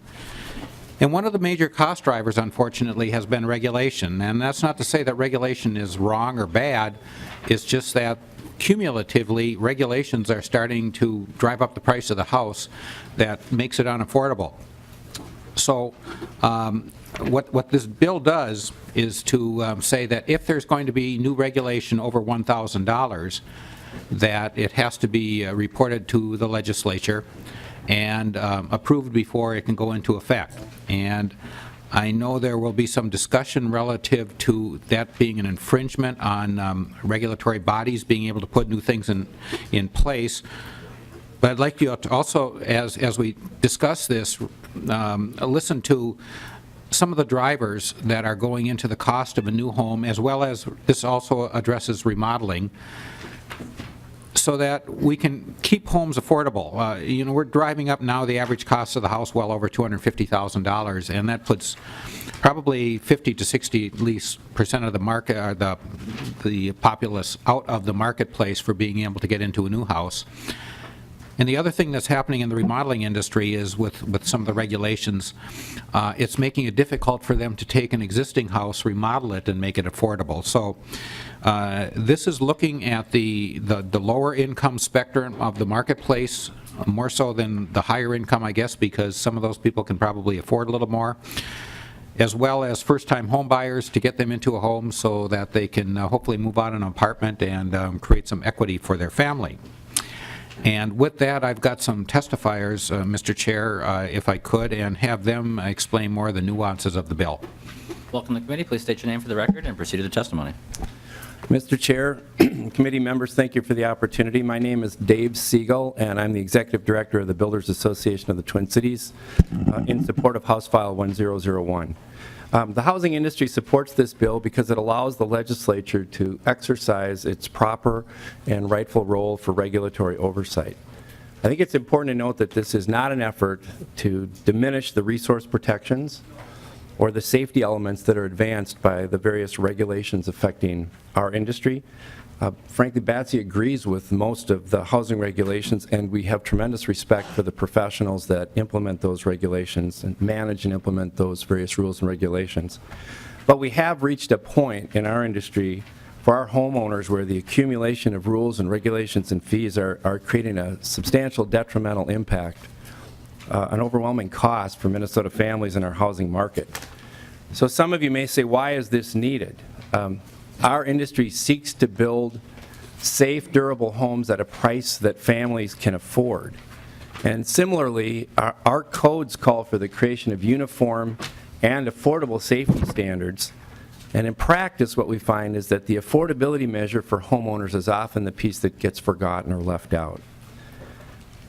Recent housing regulations, for example, have come from 5 individual rulemaking bodies across 3 separate state agencies. And really, those agencies don't look at each other's actions. And perhaps they shouldn't. But somebody needs to do that, and that's why we're here with this piece of legislation before you. As you might imagine, our first-time home buyers and buyers in the lower price points are the most heavily affected by these increasing regulatory costs. And they're also having a negative effect on our housing market. We lag in building at the entry-level price point in Minnesota, and our rate of recovery since the crash is slower than our sister cities across the Midwest. We also lack a healthy price point distribution in our market, and I can illustrate that by just a couple quick facts. A decade ago, 70% of the homes that we built were under $350,000. And today, 70% of the homes that we build are over $350,000. Only 30% are below that $350,000 mark on new construction. This is really problematic for prospective homeowners. We aim to build for the market, and the largest concentration of buyers is frankly at the lower price points. Our builders would like to build for that segment of the market. And there certainly are other factors that impact this lack of affordable housing, such as land and labor costs, but I have to say that regulatory impact and regulatory surge is unquestionably one of the largest and most significant parts of it. These rulemaking processes include Wetland Conservation Act, Construction Stormwater Permit, Building Code, Energy Code, Plumbing Code, Electrical Code. These are all examples of rules that impact housing. And we do have confidence in the technical expertise of these agencies and their rulemaking processes, but what we don't see is the collective assessment of the impact of all these rules, the aggregated impact of these, and the impact that they're having on affordability. So some have asked if this is a response to the sprinkler rule that's been discussed at length over the last 5 years. Just have to tell you that the reality is that the sprinkler mandate was but one of dozens of mandates across multiple rulemaking processes in the recent past that have impacted costs for families. I will say new and newly built homes in Minnesota are among the best built homes in the country. And we should be very proud of that. We aim to build that safe, durable home at a price that families can afford. We've achieved the safety, we've achieved the durability, but the affordability piece is often overlooked. And we think House File 1001 will bring that element into consideration, and so we ask for your support today. Thank you, Mr. Chair. Welcome to the committee. Please state your name for the record and proceed with your testimony. Mr. Chair, committee members, my name is Tom Weiner. I'm a home builder, land developer, and realtor. My home building company is Cardinal Home Builders. Cardinal's been building homes for over 50 years, and mainly in the East Metro area. I also serve as the builder vice president of the Builders Association of the Twin Cities. As a builder for several decades, I can tell you that the recent acceleration of regulatory rules and requirements has had a major impact on our industry and ultimately on my ability to build affordable homes. I have developments today where I am struggling to build at a price point that home buyers can afford. An example of this is a small infill development that I have in North St. Paul. These twin homes aim to fill an important market segment as an affordable option for downsizing families. This has been difficult due to various regulations to stormwater rules, building code, energy code. In the case of these twin homes, the sprinkler systems that cost between $6,000 and $7,000 per unit. We've tried to fill a market need based on the past customer request with an aging in place option, where the homeowners sell their existing homes to downsize, and then they live in the same community close to their friends, family, shopping, and churches. Most first-ring communities don't have the existing homes to meet these demands. We have 2 of these infill developments under construction now and have had a difficult time making the price affordable based on the existing market values in these communities. We have had plumbing code changes, energy code changes, electrical code changes, heating code changes, and in the case of our twin homes, the sprinklers that have increased our costs by over $12,000 in the last 2 years, and let alone our normal cost increases. We know that for every time we raise the cost of a home by $1,000, 4,000 Minnesota families will be priced out of the market. And just 5 years ago, the average regulatory cost in a new single-family home was $65,000. Today, that number is $84,000 on average, a 30% increase over the last 5 years. And when we price a home, 25% of the final price is related to regulation. I know that some of these are necessary to the health and safety of our buyers. However, we do need to realize that we are pricing new homes out of range for a majority of Minnesotans. As a home builder building homes for families, I'm hoping that the legislature will bring the affordability perspective to rulemaking to be sure that we have the right balance. Thank you. Representative Vogel, do you have any other testifiers? I do not, Mr. Chair. This is a public hearing. Are there any other members of the public who wish to testify in favor or voice concerns with the bill? Seeing none, we'll close the public comment portion. Is someone coming down to testify? Welcome to the committee. Please state your name for the record and proceed with your testimony. Good afternoon. My name is Scott McClellan. I'm the state building official and director of the Construction Codes and Licensing Division of Department of Labor and Industry. I'm here this afternoon representing the department to speak against House File 1001. At the outset, however, I would like to say that the department supports efforts to promote more affordable housing. However, there are 3 reasons why we don't support this particular approach. First, we believe the change is not necessary. Our current statutory charge states that the construction of buildings should be permitted at the least possible cost consistent with recognized standards of health and safety. Those are the current charges that we operate under. I have been doing this for 30 years for the state of Minnesota, and without exception, we have always partnered and sat down with our friends from the home building industry when adopting new codes. It's frankly a lot of work that we do, perform every 6 years, that neither staffs particularly enjoy because it's a lot of work piling through a lot of complex technical code issues. But when the time comes, our joint staffs work together collaboratively to produce new codes that we believe are balancing both the need for public safety with cost and affordability. Second, it will delay the implementation of new codes. In 2015, the home builders helped pass a new law that requires the department to adopt new codes within 2 years. And debating specific costs or having a legislative committee decide that a rule shouldn't be adopted will prolong an already very lengthy rulemaking process and seriously risk our ability to be able to meet this 2-year deadline. And frankly, one of the reasons the builders want new codes adopted as soon as possible is because after waiting 6 years, they're anxious to get many of the new provisions which bring clarity and relaxed provisions into the new code to enable new technologies and reduce costs in many instances. And thirdly, I would advocate that the building code isn't really the problem here. The cost of doing business in residential construction includes the very high cost of land, particularly anywhere around the Twin Cities area, labor costs, and all of the development and city environmental regulations, most of which really have little to do with the building code. And surprisingly, today's homeowners are the ones that significantly contribute to the increased price point, as most of them do not want a basic affordable home. They want granite and nice fixtures, appliances, hardwood floors, panel doors, etc. That's what today's homeowners are expecting. In reality, the biggest contributors to the increased costs of the building code in the last 10 years have been in radon, window fall protection, and frankly, the energy code. And of those, both radon and window fall requirements were added to the code as charged by legislation, so the agency had no choice in the matter. And the energy code that we did adopt in 2015 was, we were obligated to adopt by the federal government as a condition of receiving money for the American Reinvestment Act funds back in that day. So just in closing, today's homeowners do expect that the codes that they enforce on their homes, the largest investment they'll likely ever make, they are expecting that their home is going to be quality, safe, dry, energy efficient, and durable. And if they have concerns, we learn about it. And up to this point, it's been our agency's delegated responsibility to ensure that the code accomplishes that, and frankly does so as cost effectively as possible. So with that, I'm happy to answer or address any questions. Thank you. Are there any other members of the public who wish to testify on this bill?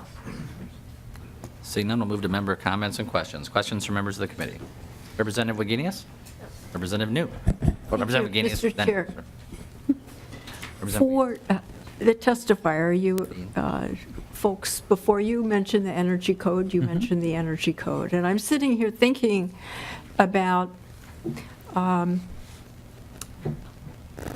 for energy in particular, if you add this much extra insulation to your home, then it'll go into your mortgage, but your payback in heating costs may be dramatic.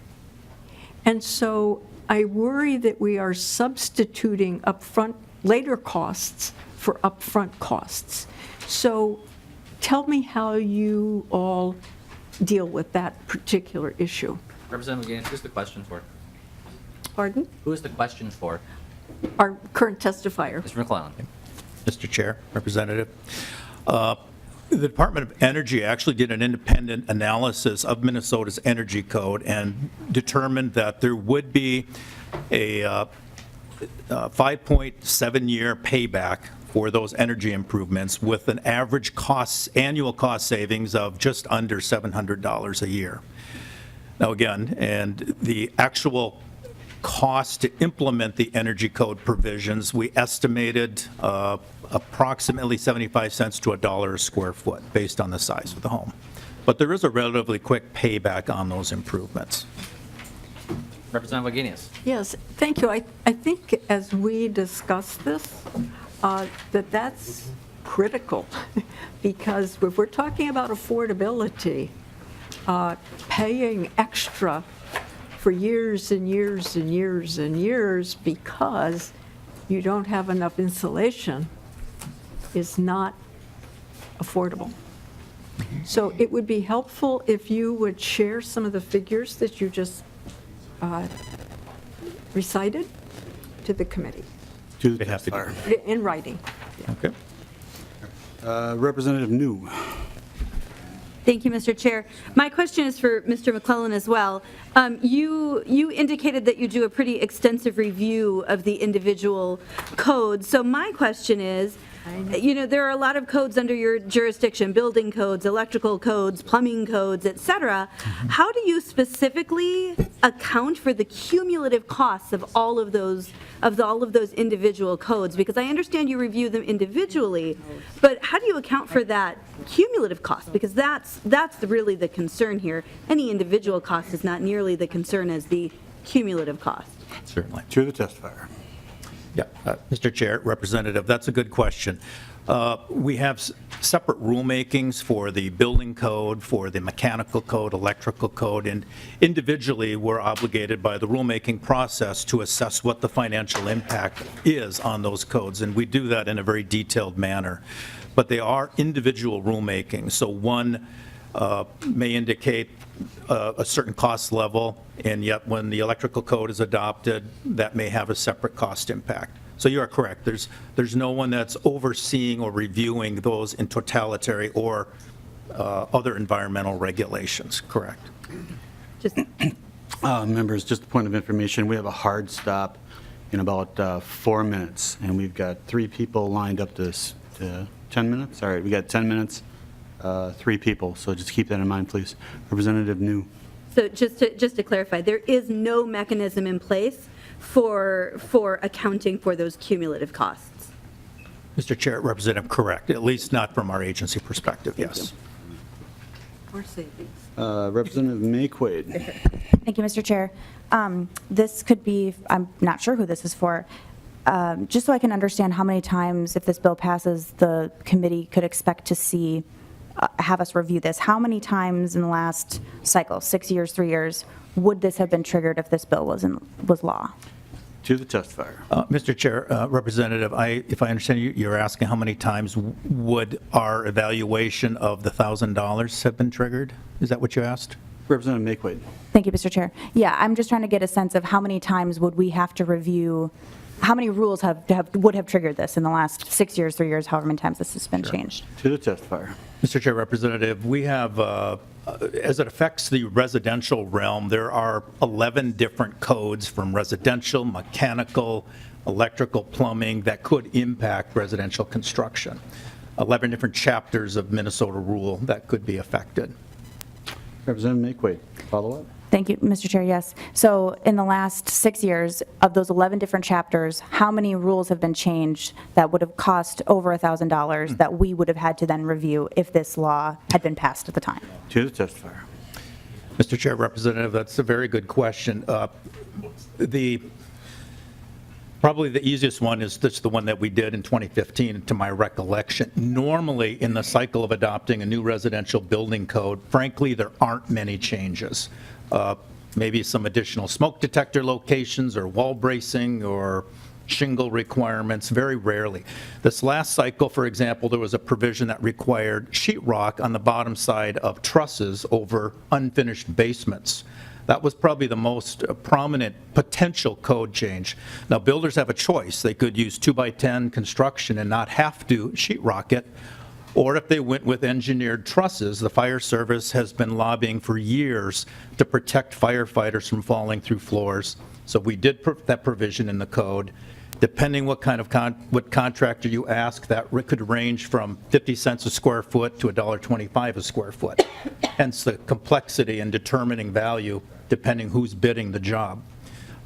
Depending how big the basement is, that will determine whether that's over $1,000 or not. Representative Mayquade, follow up. Thank you, Mr. Chair. Yes, I do, and this might be for the building trades. So I'm not a homeowner, and just to be very clear, the reason I'm not a homeowner is not because of regulations, it's because I'm poor and probably will be for a long time. It takes a lot of money to save up to buy a house. The $1,000 is not the factor. But can you give me an example of what we could trade for lower costs? So we talked about plumbing, heating, energy, water, wasteland. Could someone give me an example of things that we could trade in terms of protections or codes for lower cost? I just don't own a house, and so I don't know. The testifier. Mr. Chair, Representative, we deal with minimum standards. So our codes generally are established as minimum safety standards. So I would not be in a position to say that some of those could be taken out. There have been advocates that said if we install residential sprinklers, such as the sheetrock I referred to, that could come off. But then you're trading one set of costs for another set of construction. So there may be other things in the infrastructure, but the homeowners, as much as anything, drive up what those finishes look like and what the cost is. So members, here's the deal. I've gotten permission from bipartisan support from Representative Psaki and Representative Hamilton, who have testifiers who are from out of town, and I asked them, am I supposed to move fast? And they said yes, because out of respect to their testifiers. So if you got something to say, you better hurry up and say it, and if it's a question, it better be really quick. Representative Sundin. Does this affect local codes in any way? The testifier. What type of codes? I'm sorry. Local codes. Local codes? No, Representative, this is the state building code. Thank you. Yes. Representative Mahoney. It's hard to be quick when we're dealing with a bill like this, because you've got either or in here, so you've got either the House or the Senate actually comes up with any objections, you stop the code. You're going to have a dozen different items that are going to come to this legislature. Is what's the cost of putting in a GFI in any place that you put water? What's the cost of going with a higher, this is a bill that is just looking for problems. But the nice part is we can go back to having good fights on the House floor over building codes. I remember some of those. Representative Vogel, any closing comments? Just trying to prepare for the House floor, I guess. With that, Representative Vogel renews his motion to have House File 1001 recommend to pass and refer to the General Register. All those in favor, please signify by saying aye. Aye. Opposed, say nay. Motion prevails. You're on your way to the General Register. Thank you. Representative Hamilton, do you have someone to move your bill, Representative Hamilton? Please, Mr. Chairman. Mr. Chair, I'll move it. Representative Moran moves House File 2167 for possible inclusion in a later bill. Representative Hamilton, it would be ironic if you waited that whole time and you did not have anyone to move your bill. But Representative Hamilton, to your bill. Mr. Chairman, could I please turn it over to the testifiers at this time? Yes. Yeah, thank you, Mr. Welcome to the committee. Please state your name for the record and proceed to the testimony. Thank you, Mr. Chairman and members of the committee. I am Bo Taurabe, Director for the Coalition of Asian American Leaders.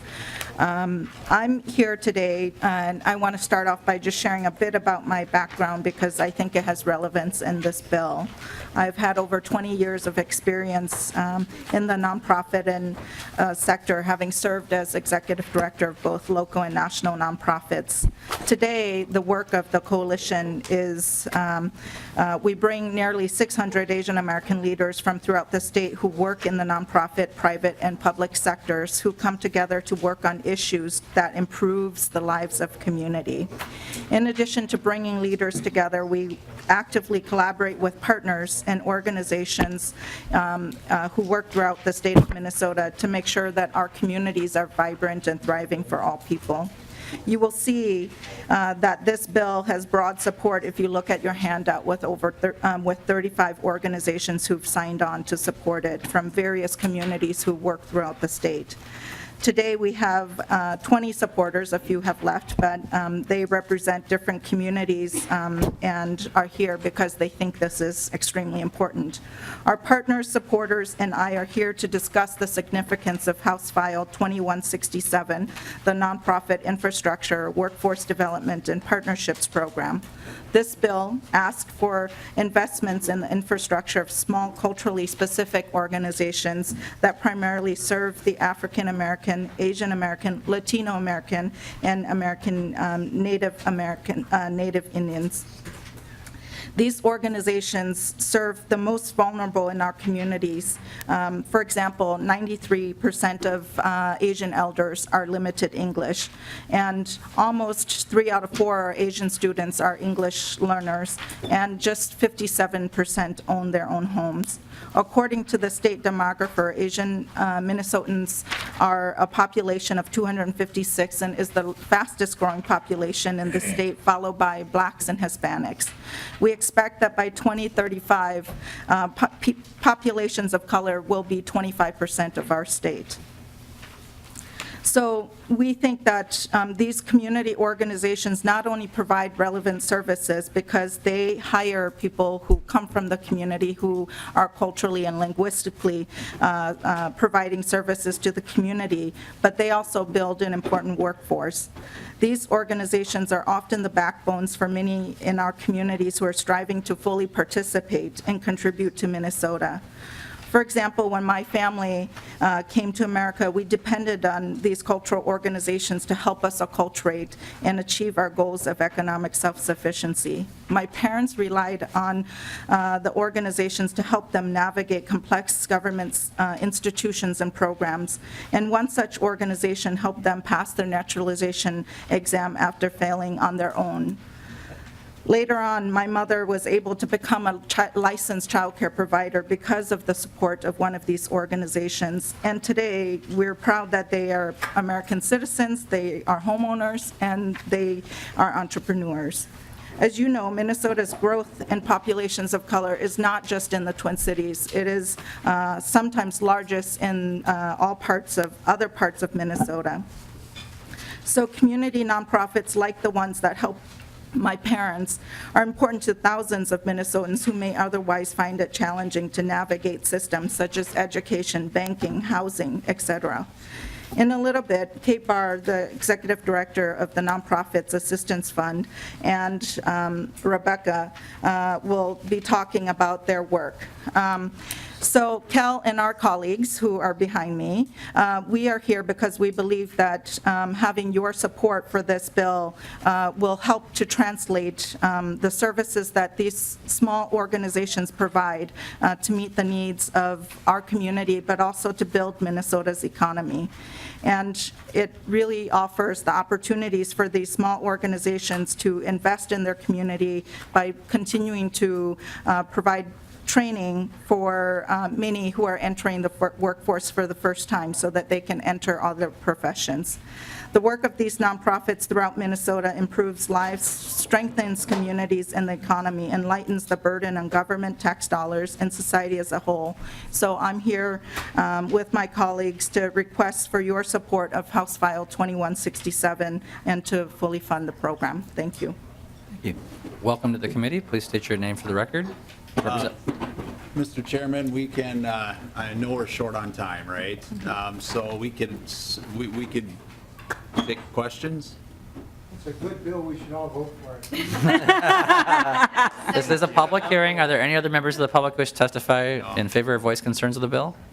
Any questions from members or comments? Representative Hamilton, any closing remarks? Mr. Chairman and members of the committee, thank you so much. And to all the testifiers, thank you for showing up here today. We apologize for being rushed, but as you can see, I think we have some support for that. Yes. Thank you, Mr. Chairman. Thank you, Representative Hamilton. And with that, Representative Moran renews her motion to have House File 2167 laid over for possible inclusion in a later bill. Thank you. Representative Saki. And Representative West, I'll wait for it. Yeah. Come on now. Yeah. Sock or Saki? Representative? Is it Sock? Representative, can you correct me on how I properly pronounce your name? Sauk. Sock? Sauk. Sauk? Sauk. Okay. So, first of all, I want to thank Representative West who agreed to bump his bill to later on Friday so that we could get your bill in today and testimony. This will be the final bill we have today, so thank you, Representative West. And Representative Sock, do you have someone to move your bill? I'll move it. Representative Sundin moves House File 2078 be considered for possible inclusion in a later bill. And is the A1 amendment your amendment, Representative? Yes. The chair, Representative Sundin moves the A1 amendment to get the bill in the form the author would like. All those in favor, please signify by saying aye. Aye. Opposed, say nay. Motion prevails. Representative Sock, to your bill, and thanks for bringing the treats. Thank you, Mr. Chair, and thank you, everybody, for your accommodation of our tough schedule and that sort of thing. Basically, what I'm doing is presenting an opportunity for us to continue to fund a community asset that has developed for us, and I'm going to let Randy Johnson go ahead and tell us about that program. Thank you, Mr. Chair. Members of the committee, my name is Randy Johnson. I'm the Executive Director of Workforce Development Incorporated. We are the Workforce Development Board for Southeast Minnesota, the 10 counties based in Rochester. I'm here to talk about a program that is exemplary across the state. We use the term career pathways a lot, as we should. It's a great process. This is a program unlike others. It is a mature program. It has now been in operation in Rochester for 4+ years at the current level that it's dealing with. This program is now geared up to the point of having 250 people served per year with a waiting list. It has an amazing college completion rate of 85%. Those that are there, 93%. We have 100% of those that graduate are completing their required exams for state licensure and CNA, and they have now expanded into areas of health unit coordinator, phlebotomy, LPN, etc. They have 70% employment rate. These are living wage jobs. Another amazing stat, we have 2/3 plus of those that are going through these programs are people of color. It has a tremendous return on investment in this process. Our whole issue is that we've been funded, and our agency is the braider of funding for this. We use federal Workforce Innovation Opportunity Act funds. There's contributions in kind and in cash by the Education District, by RCTC, and these are our prime partners. It is exemplary in the sense that there are three major partners that are absolutely equal in this process as we go forward and make this happen. But what's the issue here is that the state funds that are in play, which have now become more than half of our funds, have come through competitive grant processes, things like Pathways to Prosperity, et cetera. And those funds tend to like new projects. They like new pilot projects. And we do need new projects. We do need pilot projects. Well, what do you do with one that has done nothing wrong and is the most successful project in the entire state? In fact, goes around the state giving lectures to others about how you do this. We do need to find the sustainable funding for this. We certainly have the sustainable flow of people. Because without it, to be honest, we will need to take this program apart come July 1, and the best program we've got in the state may not exist. So that is our purpose for asking for the funds. Representative Salk, do you have any other testifiers? We have 2 or 3, but I don't know how much time you want to take at this. I know it's like 0. 1 or 2 of you maybe.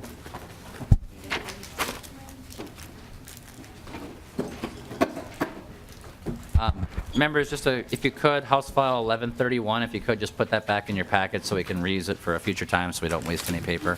Welcome to the committee. Please state your name for the record. I'm and Nadine Holtos. take as much time as you want. No, it's okay. I know you guys are tired.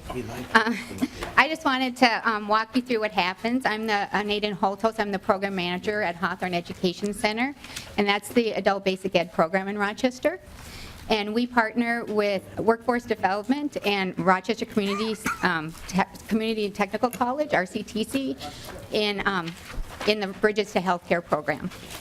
I just want to walk you through what happens when a student comes to Hawthorne and wants to enter the Bridges to Healthcare program. We do reading, writing, math, and skills assessment to see if the student is academically ready to start the Bridges pathway. If their assessments show that they need skill development, we place them in our adult basic education classes. Hawthorne Bridge to College programming starts with our RCTC articulated classes. Most of our students on this pathway start by getting their nursing assistant certification, which allows them to work and continue their education. After achieving this step on their career pathway, they continue to become college prepared by taking RCTC developmental reading and writing classes at Hawthorne for free. This allows them to try college courses, work out life barriers, figure out how to balance life, school, and work in a safe and supportive environment while not incurring financial aid debt. A student can transfer up to 15 credits to RCTC. The information on all our health career pathways are in your folders. Career navigators, RCTC advisors, and Hawthorne staff work as a team to help our students successfully transfer to employment and post-secondary.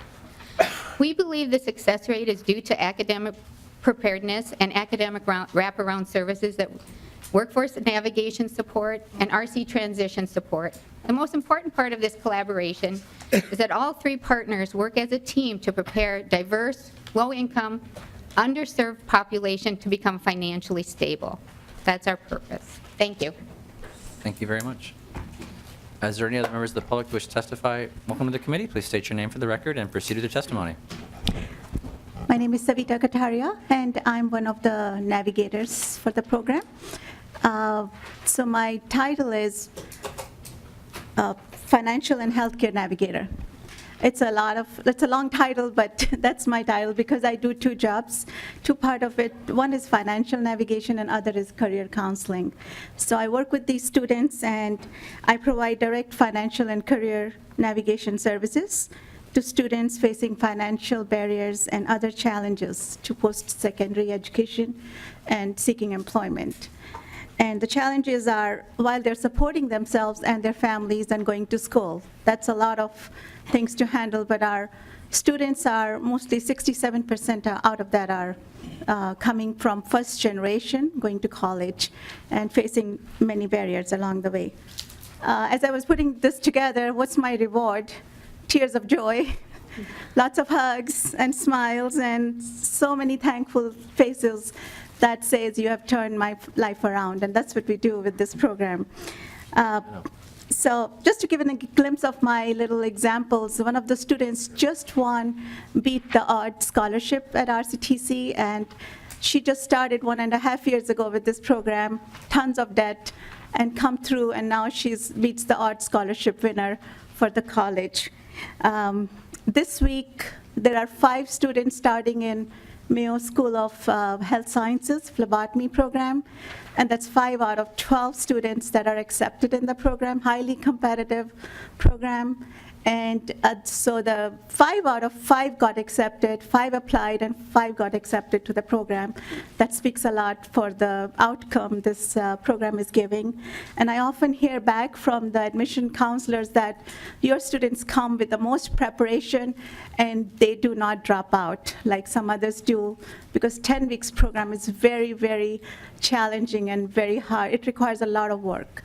So that's one thing we hear quite often on this. And so basically, helping students with student loans, I sit down with them through the phone calls. You know, they are coming, they don't even know that there is an option called repayment plan, that if they're not making money, how do they pay back? So they just think college is not for them. So many students have gone back to college because of somebody sat down with them and showed them the way around that. So that was another thing. And so these are some of the examples that we can go through. I have tons of, in just 1.5 years, I have examples that I can share, but because of the time, I'm going to just stop right here. And I appreciate your time for listening to this. Sir, you'll be our final testifier for the day. Thank you, Mr. Chair and committee. My name is Dale Amy, the Director of High School Collaborations at Rochester Community and Technical College. Our relationship with Hawthorne ABE is very strong. The Bridges to Healthcare program provided the opportunity for us to consider, research, and implement the articulation of several courses taught through the Adult Basic Ed at Hawthorne to actually transfer to RCTC. Current articulated courses are 2 developmental reading courses, 2 developmental writing courses, the CNA course, the Certified Nursing Assistant course, a CPR course, and the first year experience course, which has been it's provided a lot of great information for the students that are in this program. Now, I'm told that this type of an articulation is unprecedented, but clearly the right thing to do for our ABE partners and our students. Thank you. Thank you. Representative Salk, any closing comments? Only that I can't express how much this is a diversified program in our community. This is providing labor force that is skilled and ready to work across all of the areas, from Mayo Clinic all the way into nursing homes and all the way into, as you heard, some kids are turning around and going right into RCTC for full education and degrees and that sort of thing. So it's taking people that are otherwise have lost their pathway and allowing them a pathway to get back in. The reason we're here for straight funding is because the grant systems tended to run out on this. It's a mature, very successful system, and it is also a model for other areas around the state currently, that they come and look at how this is done, and or this group goes to help them get their systems working. And yet we're about to orphan it as the core home designer of this kind of a interrelated, interactive labor force development program. So thank you very much for your consideration. Thank you, Representative. And with that, Representative Sundin renews his motion to have House File 2788 laid over for possible inclusion in later bill. Representative, find me on the floor so we can follow up on this bill, okay? With that, members, that completes our agenda for the day. Thank you again to Representative West for being accommodating. Members, reminder that committee will meet on Friday. So with that, we are adjourned.